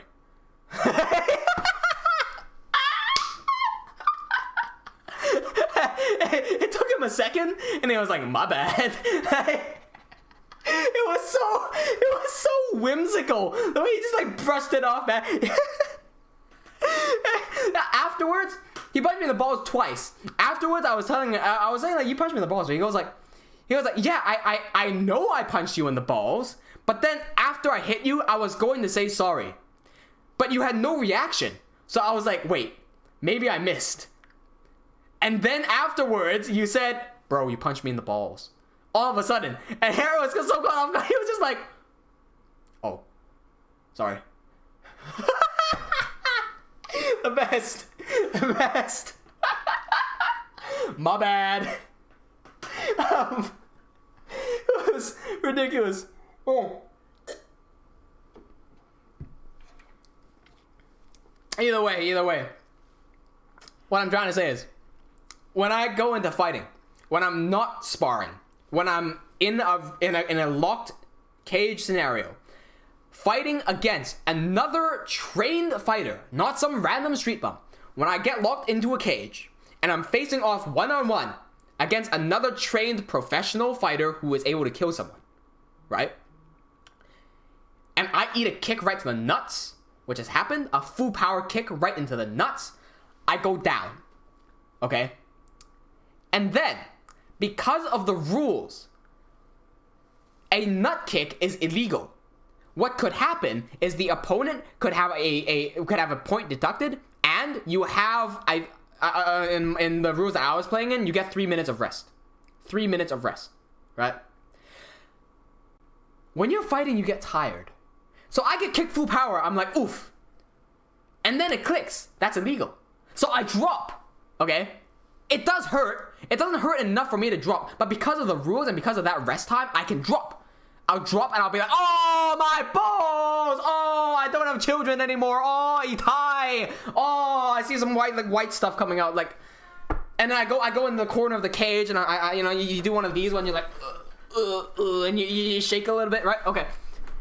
You give the act and you basically rest for 2 minutes, 59 seconds. And then you get back in there. Because the opponent has basically just given you 2 minutes of free resting time while you heal your balls off. Granted, the opponent also gets 2 minutes, 3 minutes of resting. So as a competitor, I don't want to give him that. Because he gets 2 minutes of rest, I get 2 minutes of rest, but my balls are hurting, right? So the one time that it has happened to me, I dropped because of the pain, right? I dropped on one knee because of the pain. I stopped. I honestly could not move for like 5 seconds. And then afterwards, I remember I'm in a fight. So I get in the cage. I'm like, how tired am I? I am tired enough to warrant 30 seconds of rest. So I step back, take 30 seconds. And the ref goes, your balls good? I'm like, my balls are good. Feel my balls. My balls are rock hard, solid. They're good. The ref feels my balls, right? And he goes, your balls are solid? I'm like, my balls are solid. We're good to go. And we get 30 seconds and we go. I was not out for 30 minutes because my balls were aching. I was out for 5 seconds because my balls were aching. And in those 5 seconds, I could have stood had the rules not stated that I would have allowed time to rest. It's because there was rest time and I was tired that I decided to take that opportunity to drop down, right? Some of you might call that a flop, but he broke the rules. So if he's going to break the rules by kicking me in the nuts, I'm going to break the rules by getting a bit of extra rest time. No, Galaxy Productions, we are not crazy. My balls hurt because I was kicked, right? Now, knowing that, if a trained professional fighter kicks me full power in the nutsack, and I get stunned for 5 seconds, and in those 5 seconds, I could have still thrown back, right? Do you honestly think that some random self-defense expert, some random lady who has never kicked a day in her life, could kick me in the balls and cause me to go down or let go of some choke or stop attacking them? I'm not saying that I'm going to go out and attack random women. I'm saying that from the perspective, if I was an attacker with malicious intention, if I wanted to go out there and hurt people,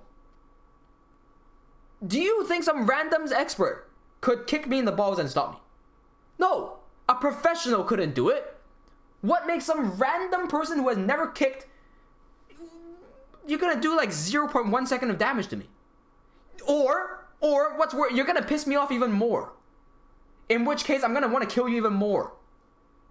Like, it's nonsense. Anyone who says that kicking someone in the nuts is all you need has not kicked anyone in the nuts before. It's not that simple to kick someone in the nuts. Like, what are you just gonna do? Raise your leg and shove it in there? What?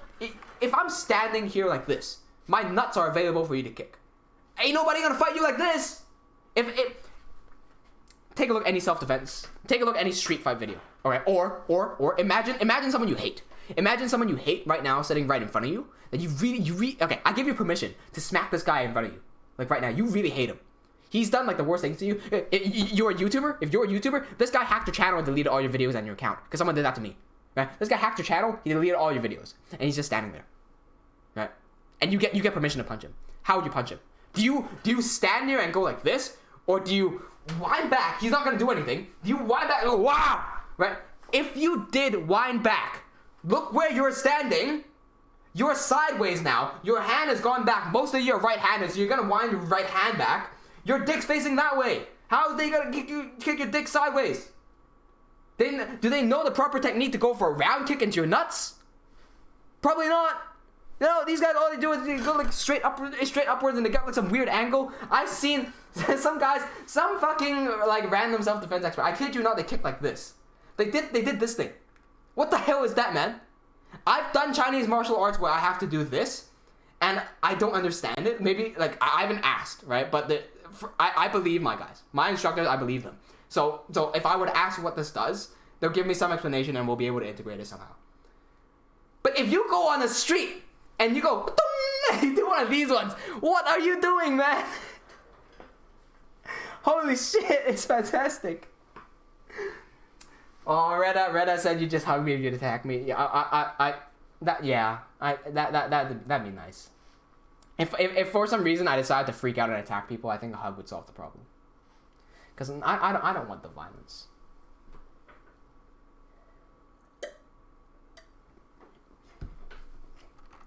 Oh, you'll notice as well, by the way, the chances of you actually getting attacked by a trained martial artist is incredibly low. But there's a very simple reason for that.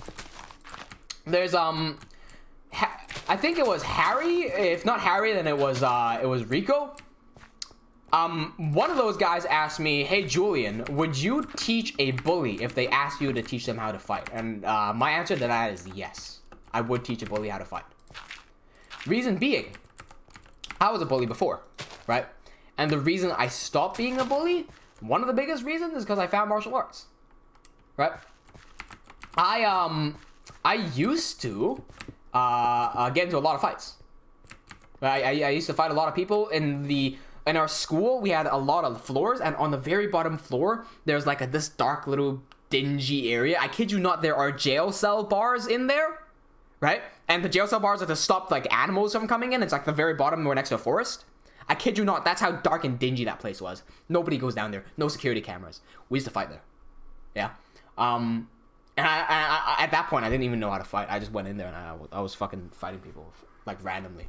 But then, when you discover martial arts, one, you get your ass kicked and you realize that you actually shit, and you need to get better, right? Because when you have so much ego and you're a bully, right, you want to prove yourself, and you want to prove that you're the best, you have to learn all the skills you can in order to be the best. So you start learning. And then as you learn, you realize, hey, I don't actually have to compete with all these people because everyone here is so friendly, right? Everyone's trying to teach me. They want me to get better. They want me to get better. And then you spend a few years learning all these techniques. You learn that going into a fight, going, Rah! Trying to knock someone out is not going to work for you. And you learn that, oh, if I wanted to throw a punch, instead of just winging at someone, I could feign it so they get a reaction. And once they get a reaction, you can test the reaction. You learn the reaction. You download that data as a reaction. Now you know what they're going to do. Now you can toy with them. Now you can mess around with them. You know how to attack them. You know all the weak spots. You learn to see all these things. And you get the knowledge of a martial artist. And then, as you grow older doing that as well, you realize, I've spent 5 years learning martial arts, and I've got so much knowledge of how to fight someone. If I actually did that to someone, I'd get arrested. And if I was arrested, I'd never be able to do this again. Like, because I'm in jail. I can't go out and practice. And then you realize what's important. And you're like, oh, you know what? I actually really love doing martial arts. I don't want to get arrested. So you just don't fight people. So that's why it's very, very unlikely you're ever going to be attacked by someone who knows how to do martial arts and loves martial arts. Because they love it so much that they know that if they used it on someone, they get arrested. They get arrested or someone would die. Like, that's why nobody attacks you. Hey, Rusty, yeah, this was because of the Ip Man thing. Yeah. I mean, I come from, this is gonna sound like a surprise to everyone who doesn't practice martial arts. I come from the Ip Man lineage as well. It's really not a surprise because Ip Man's lineage it's the biggest lineage. It contains like millions of people. Okay, I'm just one of the tens of millions. Okay. So yeah, when not only am I part of the Ip Man lineage, my instructor is the guy who produced the Ip Man movies. The original Ip Man movie, Ip Man 1 and Ip Man 2, as well as 2 spin-off movies, he produced them. My dad is in one of those movies. One of my instructors is... Okay, I've got multiple instructors. The main instructor produced the movies. My other instructor is an actor in 2 of them, and in one of the spin-off, he plays Ip Man. Ip Man Legend is Born. That's the Ip Man Legend is Born. That's a spin-off movie. The person who plays Ip Man there was one of my instructors. He was one of my first instructors, actually. Yeah. Warped Animation says, yeah, me too. Got bullied heaps. Fucking hated. No. I didn't. Let me say this in a very careful way. I got bullied when I was in school, but it was because I started the bullying. I would not hold any of the people who bullied me against them, because if someone treated me the way I treated them, I would be bullying the shit out of them as well. Because the way I treated people was horrible. I was not a nice kid, right? So anybody who bullied me when I was younger, I really don't mind. Like if you were to ask me, I'd say that's justified. Okay. That being said, though, I did feel bullied, even though I was the bully myself. And the reason I kept on bullying was because I felt bullied. I'm not justifying my own bullying actions either, right? Like I've completely grown out of that. But I can't hide what I was, and that's exactly what I was.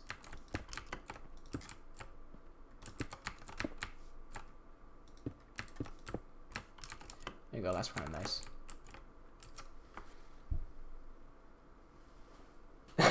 Zamted says, "Whoa!" Upon hearing my that I'm from the Ip Man lineage, it's really nothing surprising. I'd be more surprised if someone was not from the Ip Man lineage. In fact, matter of fact, one of my particular instructors. Okay, he's not my instructor. He is my instructor's friend. Comes from a non-Ip Man lineage, and that's the first time I've ever heard of anyone not from Ip Man.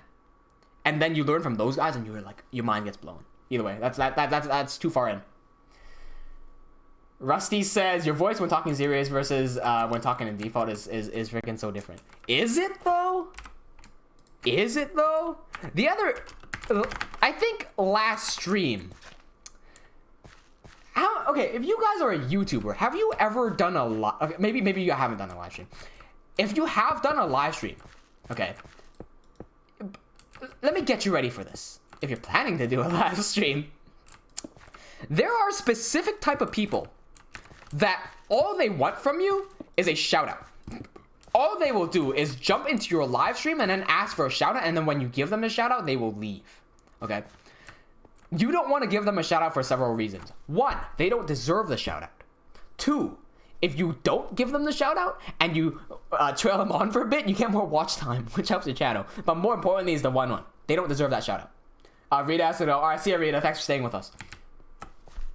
So, a few streams ago, someone did come in asking for a shout, and I dragged it out. But at the end, I was just like, this person will not go away. I'm not going to give him the shout out. He will not go away. And he keeps on making up excuses, like trying to get the shout out from me. I'm like, I'm not going to give you a shout out. So I had to end up being so serious that I had to pull my serious voice and I isolated the one guy out. And watching that replay back, I'm like, maybe I shouldn't have done that. Maybe I shouldn't have called the one guy out and like threatened him on a live stream.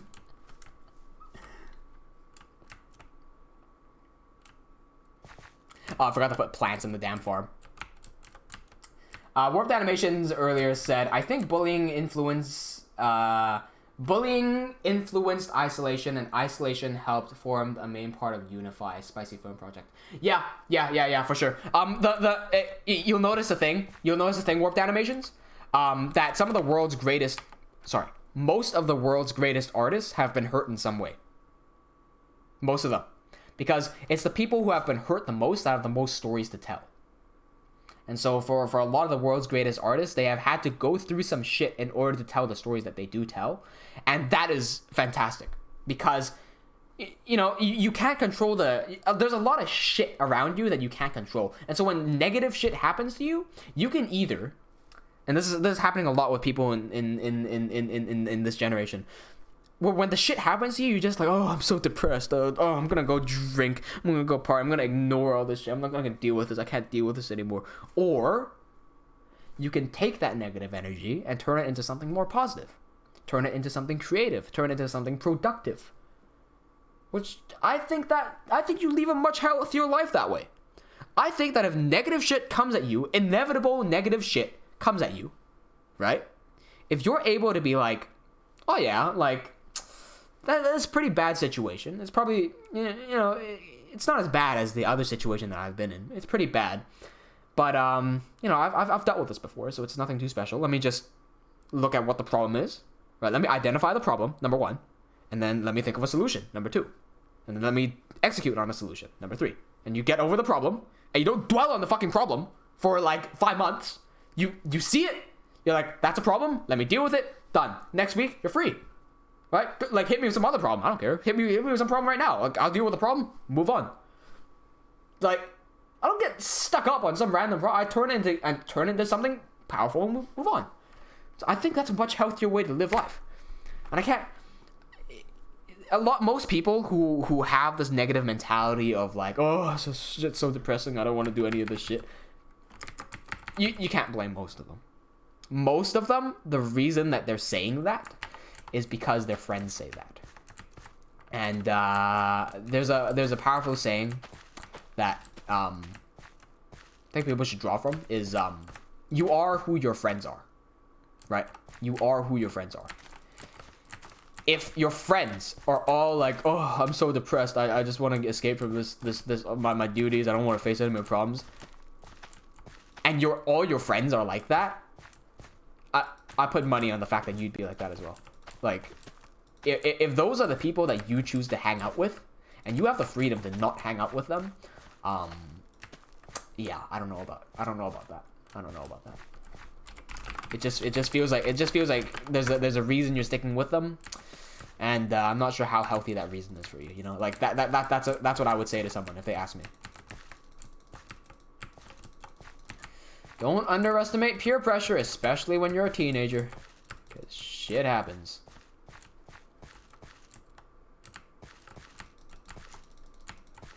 Okie dokie.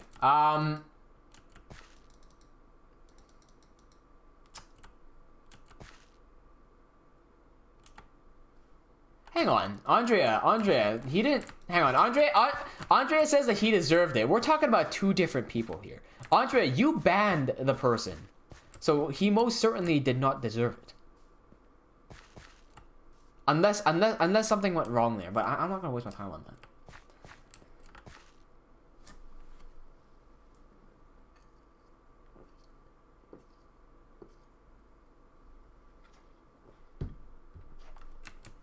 Rusty is right. Rusty had the balls.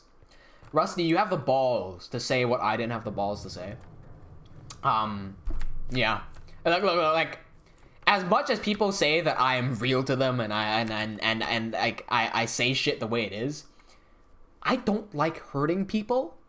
Like, I don't like saying shit. If I say something that I know will hurt someone, I don't want to say it. Sometimes I have to say it. But a lot of times I really don't want to say it. Rusty said it. Rusty says, no, Chafe. They're depressed because they're too lazy to do something about their lives. Yeah, I mean, are you guys on our Discord server? Go into the Discord server and look in the Real Talk channel. I don't want to isolate you, and I don't want to call you out. You know who you are. If you're watching the stream right now, you know who you are. I don't want to isolate you, right? And I understand that you're going through some problems. But honestly, if you come up to me and you tell me about your problems 5 times in a row, the exact same problems, and I offer you multiple different solutions to your problem, and you do not try a single one of them, or you try one, or you half-assedly try one, why the fuck are you still complaining to me? Because honestly, you don't care enough about yourself to go do something about it. Honestly. Like, I don't want to shit talk someone going through problems. I want to help you. But in order for me to help you, you have to help yourself. I can't give you advice if you will not take the advice. I can't give you help if you not take it. If you're drowning and I stick my hand out, right? And you don't get my hand, I can't get you out of there. If you're drowning in boiling water, you expect me to jump in the boiling water and fish you out? If I jump in the boiling water, I'm gonna get boiled. If I stick my hand out and you don't grab my hand, then too bad. Like, I can't grab you. I'll try my best to grab you. I might stick my hand into the boiling water to try to grab you. But if you don't reciprocate the grab, I cannot save you. And if you're, like, that's fine. Okay, if you don't want my help, that's fine. But if you're gonna be in the boiling water, crying for help, like, Chafe, help me, I'm boiling, I'm drowning, help me. And I'm like, I'm trying to fucking help you. And you're not taking the help? Stop calling for me. Because I will respond. If you call for my help, I will respond. It is my duty to respond. Okay? I owe it to every single person in my life that has helped me along the way, because I was in that same situation. If I called for help and they chose to respond, they lifted me back out of the waters. Okay? I've had people like that in my life. Some of them are gone now. So I owe it to them to help some other people. Right? It has to be my duty. So don't waste my time. If you're going to call for my help, if you're going through some problem, you're going to call for my help, I will offer you that solution. I will help you. I guarantee, because I can reciprocate everyone's feelings here. If you're going through some shit, right? I understand how it feels, and I want to help you. But you better be willing to fucking help yourself. Because if 5 people call for my help at the same time, I don't have 5 hands. Okay? I will help the people who need my help the most. And if I know that you don't do anything that I tell you to do, right? Like, okay, I'm not saying that I'm always right. I'm saying that if I give you advice on something and I'm the only person to give you advice and you choose to do nothing over my advice, how much do you really care about yourself? So if I know that you do nothing after getting my advice and there's 5 people calling for my help and I can only help 2 people because I only have 2 hands, you're probably not the one I'm going to help. That's all I'm saying. I get really pissed off by that because I want to see people get better in life. I hate seeing people struggle, because whenever people struggle, I feel them and I struggle as well. My emotions are very reflective on the people that I talk to. So if you're struggling and I feel that and I understand how much you struggle, I will struggle as well. I want to get you out of there. If you don't get out, I get frustrated, right? Like, do something. If you're not gonna do the thing that I tell you to do, go do something else. If you're doing nothing, nothing's gonna change. And you're gonna frustrate yourself, you're gonna frustrate me. Stop that. Do something. Zamted says, my friend is not real. My friend is not my real friend. He's always bullying me and I wanna fight him. But he has other people bullying. He's not your friend then. He's not your friend. Just stay away from those people. Okay. As a bully, myself, me being a bully, right? When I was younger, when I went out to bully someone, there's not a day in my life where I would go, oh, I've got nothing to do today, let me bully someone. No, I don't do that. It's when I'm not feeling good, like if I go to school one day and I'm not feeling particularly happy and someone manages to piss me off, I will go out of my way to bully that one person. Usually, I will make that person feel like a piece of shit. I will make that person feel inferior to me. I'll make that person afraid of me. I'll make that person be afraid that I'll do some physical harm to them or some mental harm to them. Right? I'll make them scared. And the reason that works is because they're vulnerable.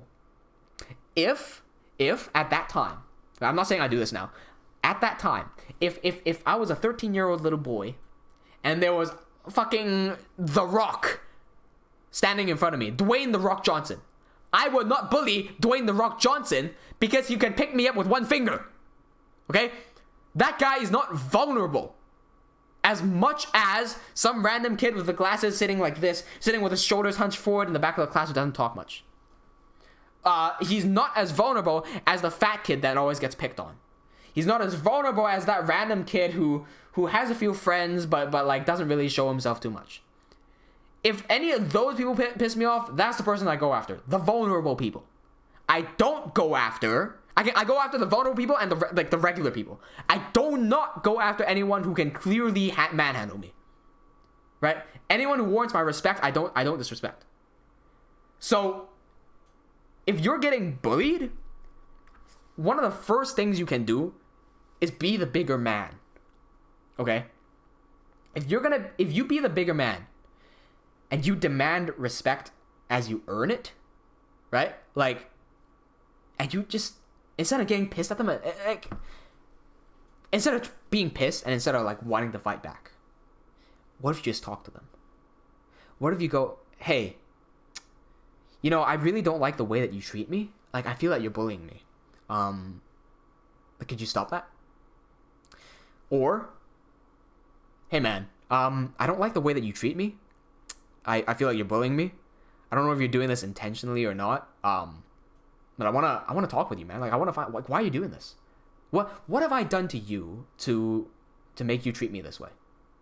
Like, I wanna know, because like I don't want to start trouble with you. So like, if there's something that I've done that you don't like me doing, tell me and let me see if I can change that.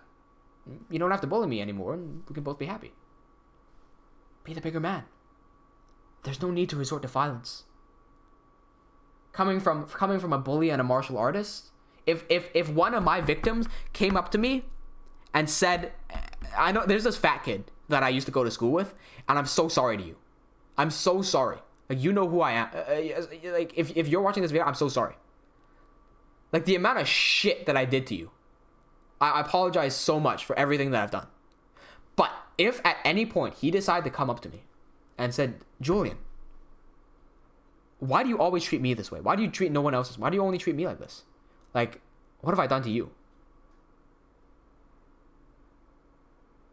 Then I'll stop, because that's not something that he would usually say, and I'll think about that. And then, you know, like, nobody else at that time has ever asked me that. Not my parents, not my teachers, not my counselors, nothing. So if that person reaches out and cares for me, he's the first person to care for me. My victim is the first person to care for me.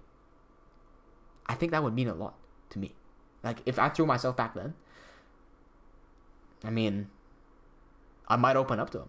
I might have said, I'm sorry, I don't think I would. I might have held my ground. I might have said, I don't think I'm bullying you. I don't think I'm bullying you. I'm just teasing you. Like, I'm just having fun with you. I'm not actually bullying you. In that case, I mean, the victim could have just said, hey, I don't like that. I don't appreciate that. Could you stop that? Because I feel like that's bullying. And you don't treat anyone else this way. You only treat me this way. I mean, if you want to talk about it, I can talk about it with you. Like, if someone did that to me, I'd be so grateful. Like, I would not have done the bad shit that I've done to so many people. I really want to apologize to so many people in my life that I fucked over. But I mean, past is the past. If I see them again, I'll say something. If I see them again, I'll say something. But I haven't seen them in more than 5 years.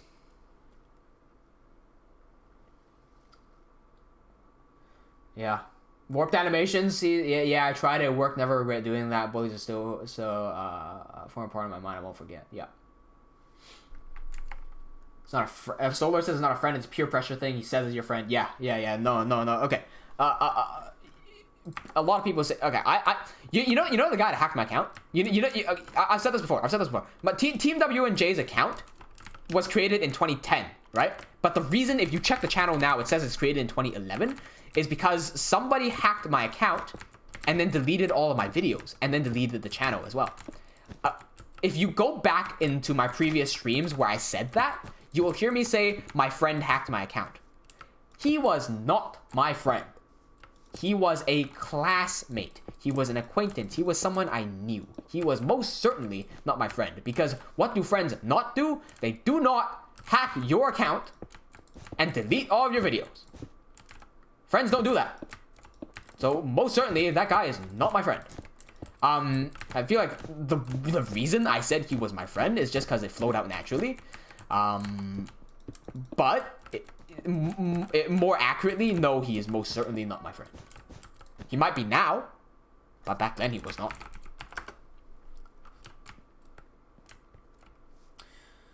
Rusty says, I never got bullied because I will rip the bullier off because I can. Yeah, I mean, look, if you're that strong, you're never gonna get bullied. If you're strong enough to not get bullied, you know. I don't need to convince you that you're strong enough to not get bullied, right? I don't need to. You know, and you don't need it. Like, you're good. You're good, bro. Zamtid says that someone's stealing your money, right? So okay, Andrea, I know we have 5 minutes left, but let me talk to Zamtid for a little bit, right? So while you're here. Denise says they will get reported if they punch you. Okay, Denise, you're right. Hang on. I need to talk about this. Yes, you're right. If they punch you, they will get reported. But if they punch you, you also get punched in the face. My ideal solution is to not have anyone get hurt. I don't want anyone punched in the face. It's so easy for me to go up to someone and say, hey, punch me.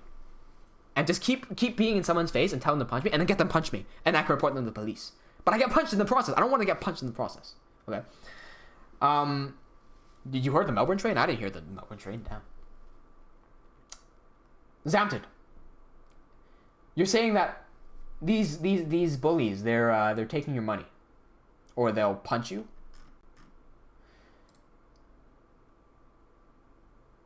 Have they ever punched you? Have they ever punched anyone? Also, let me stop talking about them. Let me stop talking about them for a bit. I've said this before in a stream. There's a thing called an internal locus of motivation and an external locus of motivation. Here's the difference between the two. If I was presented with a situation such as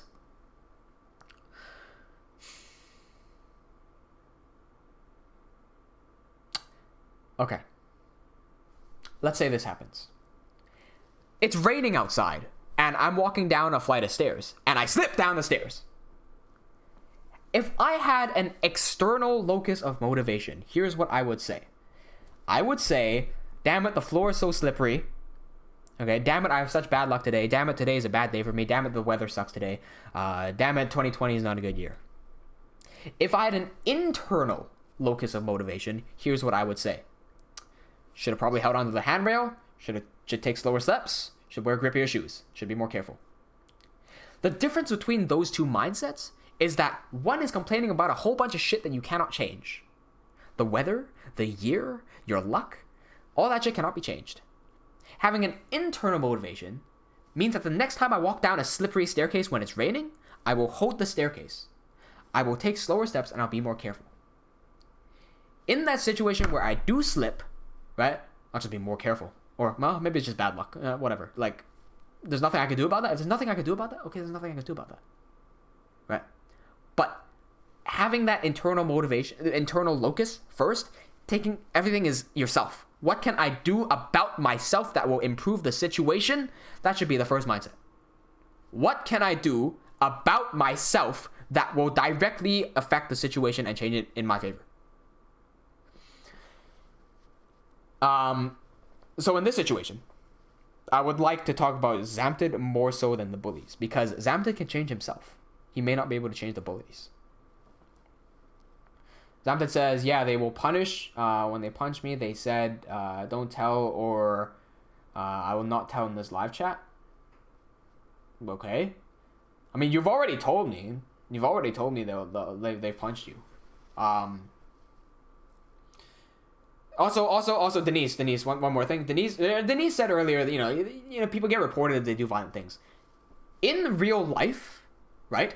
In real life, let's hypothetically, police are important to society. You call police when shit happens. If someone has a knife out and you decide to call the police, you're gonna get stabbed and die. The best situation is that you don't die, right? So, also, if you're in a dark alley, middle of nowhere, robber steals your like whatever. No cameras, nothing. You go back and call the police and you say, hey, someone stole my shit. How can they help you? They cannot help you. You've got no evidence to... Okay, you've lost your shit, so obviously someone stole it, or you lost it somewhere, right? You can't prove who stole it. There is no security camera footage of who stole it. Your vision in a dark alleyway is not good enough to tell who stole it. What can they do about that? They can't do anything about that. What you can do about that is not walk down the dark alley in the first place, right? Walk somewhere where it's brightly lit. Somewhere where you know the security cameras and you know it's safe. That's an internal locus of motivation. And that applies in real life as well, right? That is a real life situation where you just don't go the dangerous way, you go the safe way. What I'm saying in relationship to this scenario is that if you tell a teacher and you report that someone punched you, you can show them you got a mark on your chest. But if there's no security footage of someone punching you in the chest, and there's no backup evidence like saying that they punched you with malicious intent, it's very hard to get anything done. Also, it's school. And what are schools known for? They're known for forgiveness most of the time. And if someone punches you, you know what they get? They get like a week of suspension. How do I know this? Because I got suspended for a week for punching someone. They don't really do anything. You get like the bigger problem here is that there's a bully bullying someone. And you gotta dig to the root cause of that. Like, what's causing that? Rusty says, if that was the case, you can't fight back. Get a group of friends or something. They'll help you out and be a backup during the hard time. Yes. I like that one. Yeah, have someone to talk to. Have someone to stick with that group. If there's one bully bullying you... okay, maybe there's not one bully. Maybe there's a group of bullies. A street fight between 15 people and 15 other people is very unlikely to happen. That's not likely. A street fight between 1 and 1, that's likely to happen. So if you stick with your friends, and he sticks with his friends, and you mind your business, and he minds his business, the chances of a fight breaking out, not that high. Xander says, thank you in advance, Chave, I appreciate that. Welcome, Hybrid MC. Like, hey, Zamted, know one thing? When I give you quote-unquote advice, I'm giving you advice from a perspective of what I would do, right? It's not what I'm saying you should do, and this is the correct thing to do. I never believe in a correct thing. Everything is situational. You might have something that you don't want to do for a particular reason. That's fine. But I hope that I can at least give you some ideas or some thoughts of things that you could do. And I hope that it solves the problem. That's the main thing. I hope that it solves the problem. Or it's a step towards solving the problem. And maybe it won't solve it like that. It won't just solve it instantly. But it's a step towards it.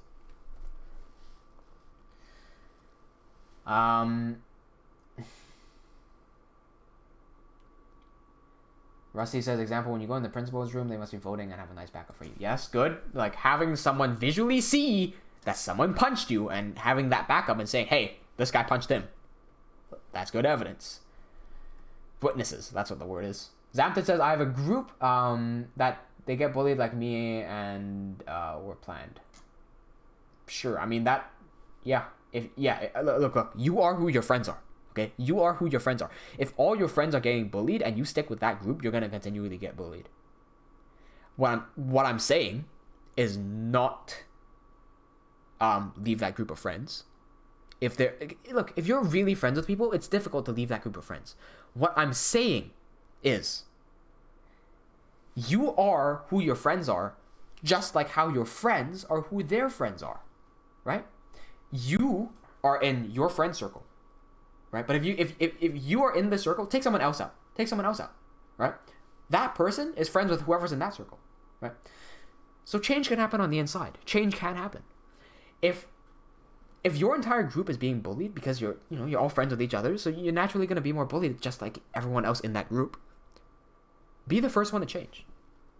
Be the first one to step up and I'm not saying this as an insult. I'm not saying this as an insult, right? But figuratively, grow some balls, right? I'm not saying stand up to a bully and punch him in the face. I'm not saying that. I'm not saying that at all. I'm saying have the more confident mindset. Have a way more confident mindset than anyone else. Not in your friend group, not in the bullies group. No. Have a more confident mindset than anyone in the damn world. Okay? If you are confident enough to say that you are the most confident person in the damn world, you are extremely confident. And there's not many people who will mess with you. So, you want to develop an extreme, almost arrogant, or even arrogance. I want you to develop arrogance. Because once you develop a level of arrogance, you realize that being arrogant is being a piece of shit, and then you tone yourself down. I forget the name. Jordan Peterson. He's a psychologist. He's saying that a big problem with a lot of today's generation is that they're afraid of becoming monsters. They're afraid of standing out from the crowd, becoming insane, and then learning to become sane. They're afraid of letting their monster out, letting the inner beast come out, and then learning to control it. Everyone wants to stay inside the safe zone. They don't want to be the most confident person in the world. They just want to be confident. But the more effective way to do it, the way that we really should be doing it, become the most arrogant, most annoying, arrogant, reach as high as you possibly can, right? People aren't gonna like that. Yeah, I had to go through this phase as well because I was being super bullied. I became so confident, like I was saying that I could beat up anyone in the damn world. I was so confident, and then you realize that you're not actually that good, and then you tone yourself down. You realize what is reality. I let the beast out. Right, everything that I was feeling, I let that all out. I let that do its havoc. It wreaked so much damage. But then I learned to control it. But I had to let it out first. Because if you never let it out, it's not going to come out. That's Jordan Peterson, by the way. If you were interested, Jordan Peterson. Look specifically for the one on. We were talking about fighting the entire day. If you want to get into fighting, I'll invite you in the world of fighting. Conor McGregor is fighting next week. Conor McGregor is actually a student of Bruce Lee. Did you know that? Like through the lineage, and so he's also a student of Bitman through the lineage, same lineage as me. Conor McGregor is fighting this weekend. If you want to look up Jordan Peterson, type in Jordan Peterson. Tony Ferguson. Tony Ferguson is a fighter from 10th Planet. I'm also from 10th Planet. Right there, this video. Hang on, you can't really see it. An artist tames his monster. You get the message across. If you don't want to watch the full video, don't watch it. But it gets the message across, and it might be entertaining for you as well. But something you might want to check out. I don't know, just a recommendation. And yeah, guys, I know we're going over time today. I wanna finish talking with Zamdid here, just so everyone else watching, we can get something out of this. Zamdid says we plan not to punch him, but our plan is when they bully someone else, we will tell the principal. I think that violence is the last resort. I think that if you plan to hurt someone, that's not a good plan. If your plan is to intentionally hurt someone, that is not a good plan. Welcome to the streams, Sam TGS and also Yeet Yeet. Listen. Every single person in the stream right now, the 12 people watching on the stream right now, the one on Twitch and the 11 on YouTube, none of you have as much fighting experience that I do. And so, if you were to come up with a plan to punch someone, your plan would look something like this. You're going to see the guy arguing with someone else, and your friends are going to sneak up somewhere next to him, and then you're all gonna punch him, and he's gonna go down, and you're gonna lock him up in some certain angles, and you have this whole roadmap planned out of how everything is going to happen and how you're gonna punch this guy, what he's going to do, what he's going to say, and all that sort of shit. Let me tell you something real quick. You can't predict the future. Neither can I. Because you have less fighting experience than me, a lot of you tend to think that way, in that if you plan to get into a fight, your strategy is that when he does this, you're gonna do that. That's not gonna happen. Everyone has a plan until they get punched in the face. Mike Tyson. Like, that's not a plan. That's not a plan.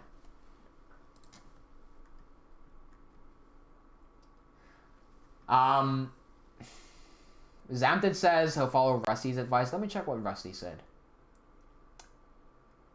I think Rusty just said forgive them.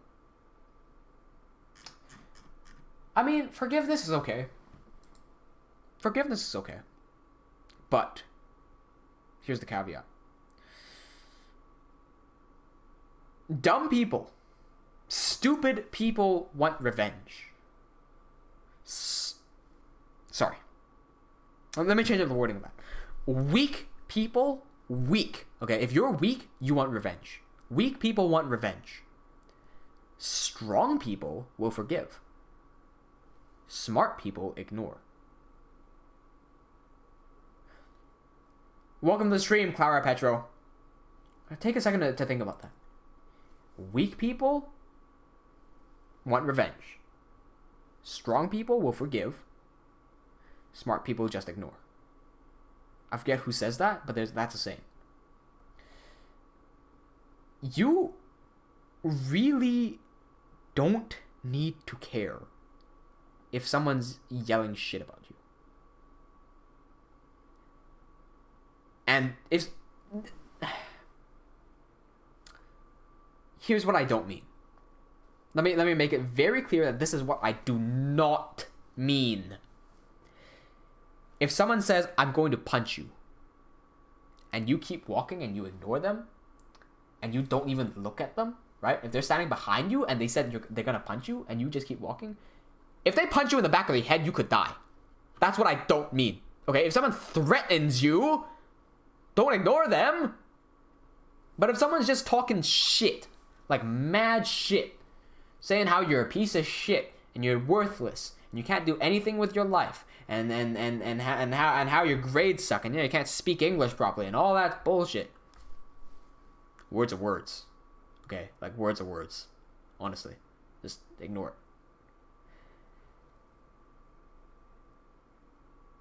But if someone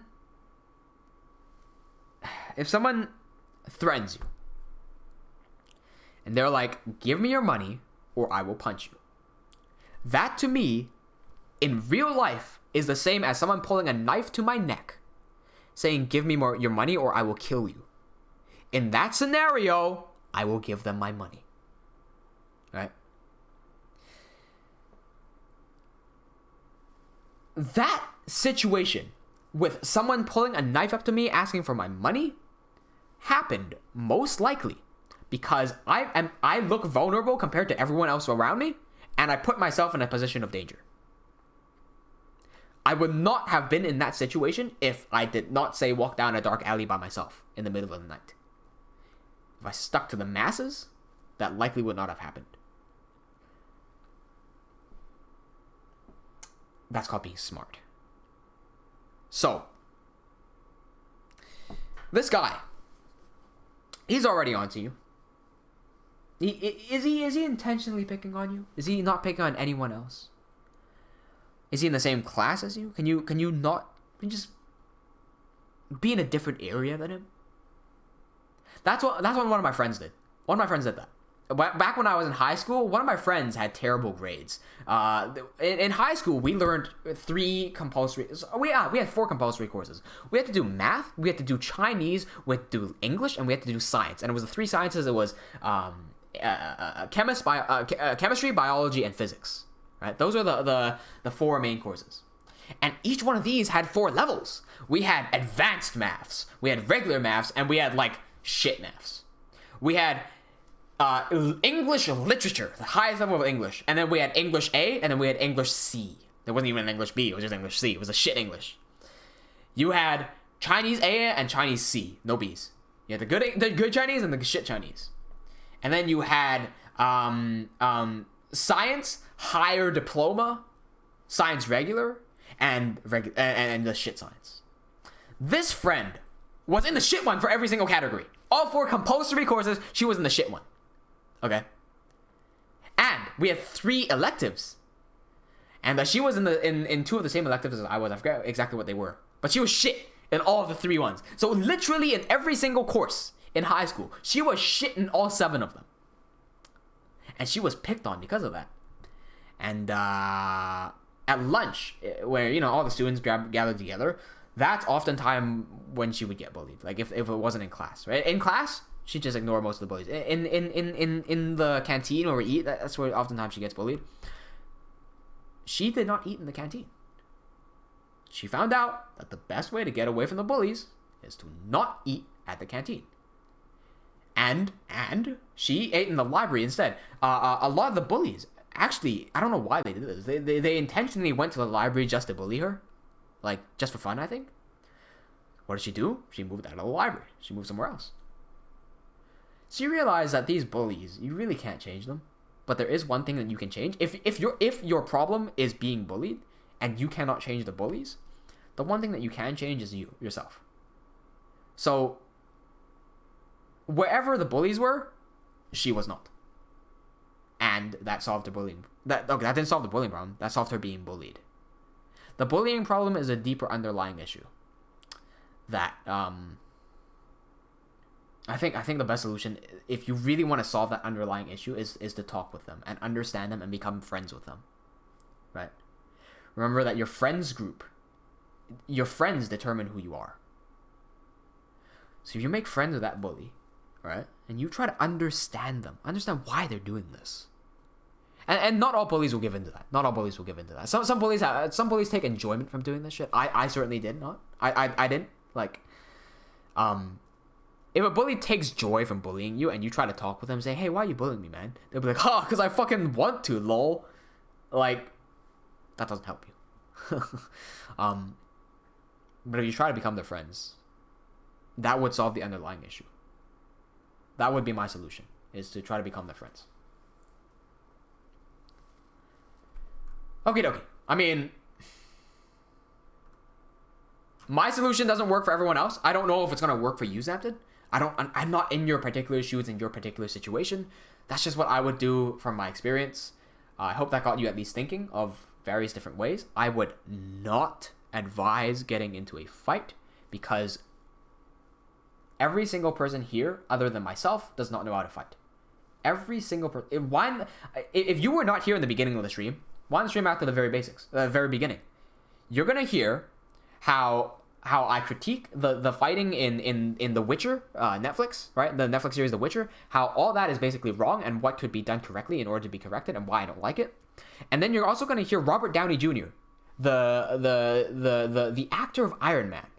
Robert Downey Jr. practices the same martial art that I do, except his martial arts style is bullshit because his teacher is bullshit. Now, I don't know whether he thinks he can fight or not, but a lot of those fighters think that they can fight and they really can't. If you want to learn to fight, come talk to me. I'm not advocating you to fight. I'll teach you how to fight, but I'm not telling you to fight. There's that.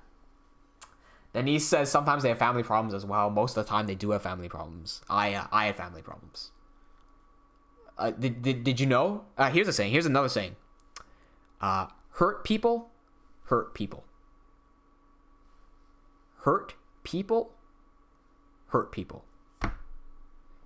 I agree with that. Again, like I've said, a lot of artists, a lot of my favorite people in the world, they've been hurt the most, but they've learned to turn that energy into something good. But you'll find that a lot of people who do the negative shit, oftentimes have had negative shit done to them. That was my case. Okay. We've gone way over time now, but Zamted, I hope that at least gave you some thoughts there. Hey, if you're on our Discord server, keep talking to us on the Real Talk channel. I want to hear what's going on. You know, like, I want you to be safe. I want you to be updated, and I want you to get out of the situation. I want you to live a happier life. I want you to have control over your life. That would make you happier. So Discord server is open. Link is in the description. If you're not in there already, join us. Again, I'm no expert, but I offer what, I try. I make an effort. Okay, and I don't charge people money. Not like I don't want to get into shady territory here. I ain't no psychiatrist. Ain't no psychologist. I don't charge money, and I don't want you to come back to me. I do not want you to come back to me with your problems. I want you to come back to me with some great solutions and like some good news. Okay. I don't know about you, but my psychiatrist, they wanted to hear my problems every single time I came in. They did not want to hear a solution. Yo, Alexander, yeah, we are done. We're about to be done. We're about to be done. I'm gonna end it right now. Thank you everyone for joining the stream. I hope you enjoyed. Again, I didn't do much building. I literally built like 2 farms this stream, but I did a lot of talking about a lot of martial arts and mental stuff. If anybody here is interested in fight choreography in movies and why I think what is good or bad and how you can make it more realistic and better, if you're interested about learning the fake Wing Chun, Robert Downey Jr., how his mentor is actually fake, right? All the dodgy shit that goes into there. There's a lot of lore that goes into that you may be really interested in. Interested in any of that, wind the stream back to the very beginning. I get really heated into that discussion. I think you'll enjoy it. But with that said and done, make sure you give this video a thumbs up, just like Arctalk does right there. It really helped the channel. And if you haven't joined our Discord already, link is in the description. I'll see you there after the stream. Might send a few messages here and there. Alrighty. See y'all. Cheers. Thanks for joining.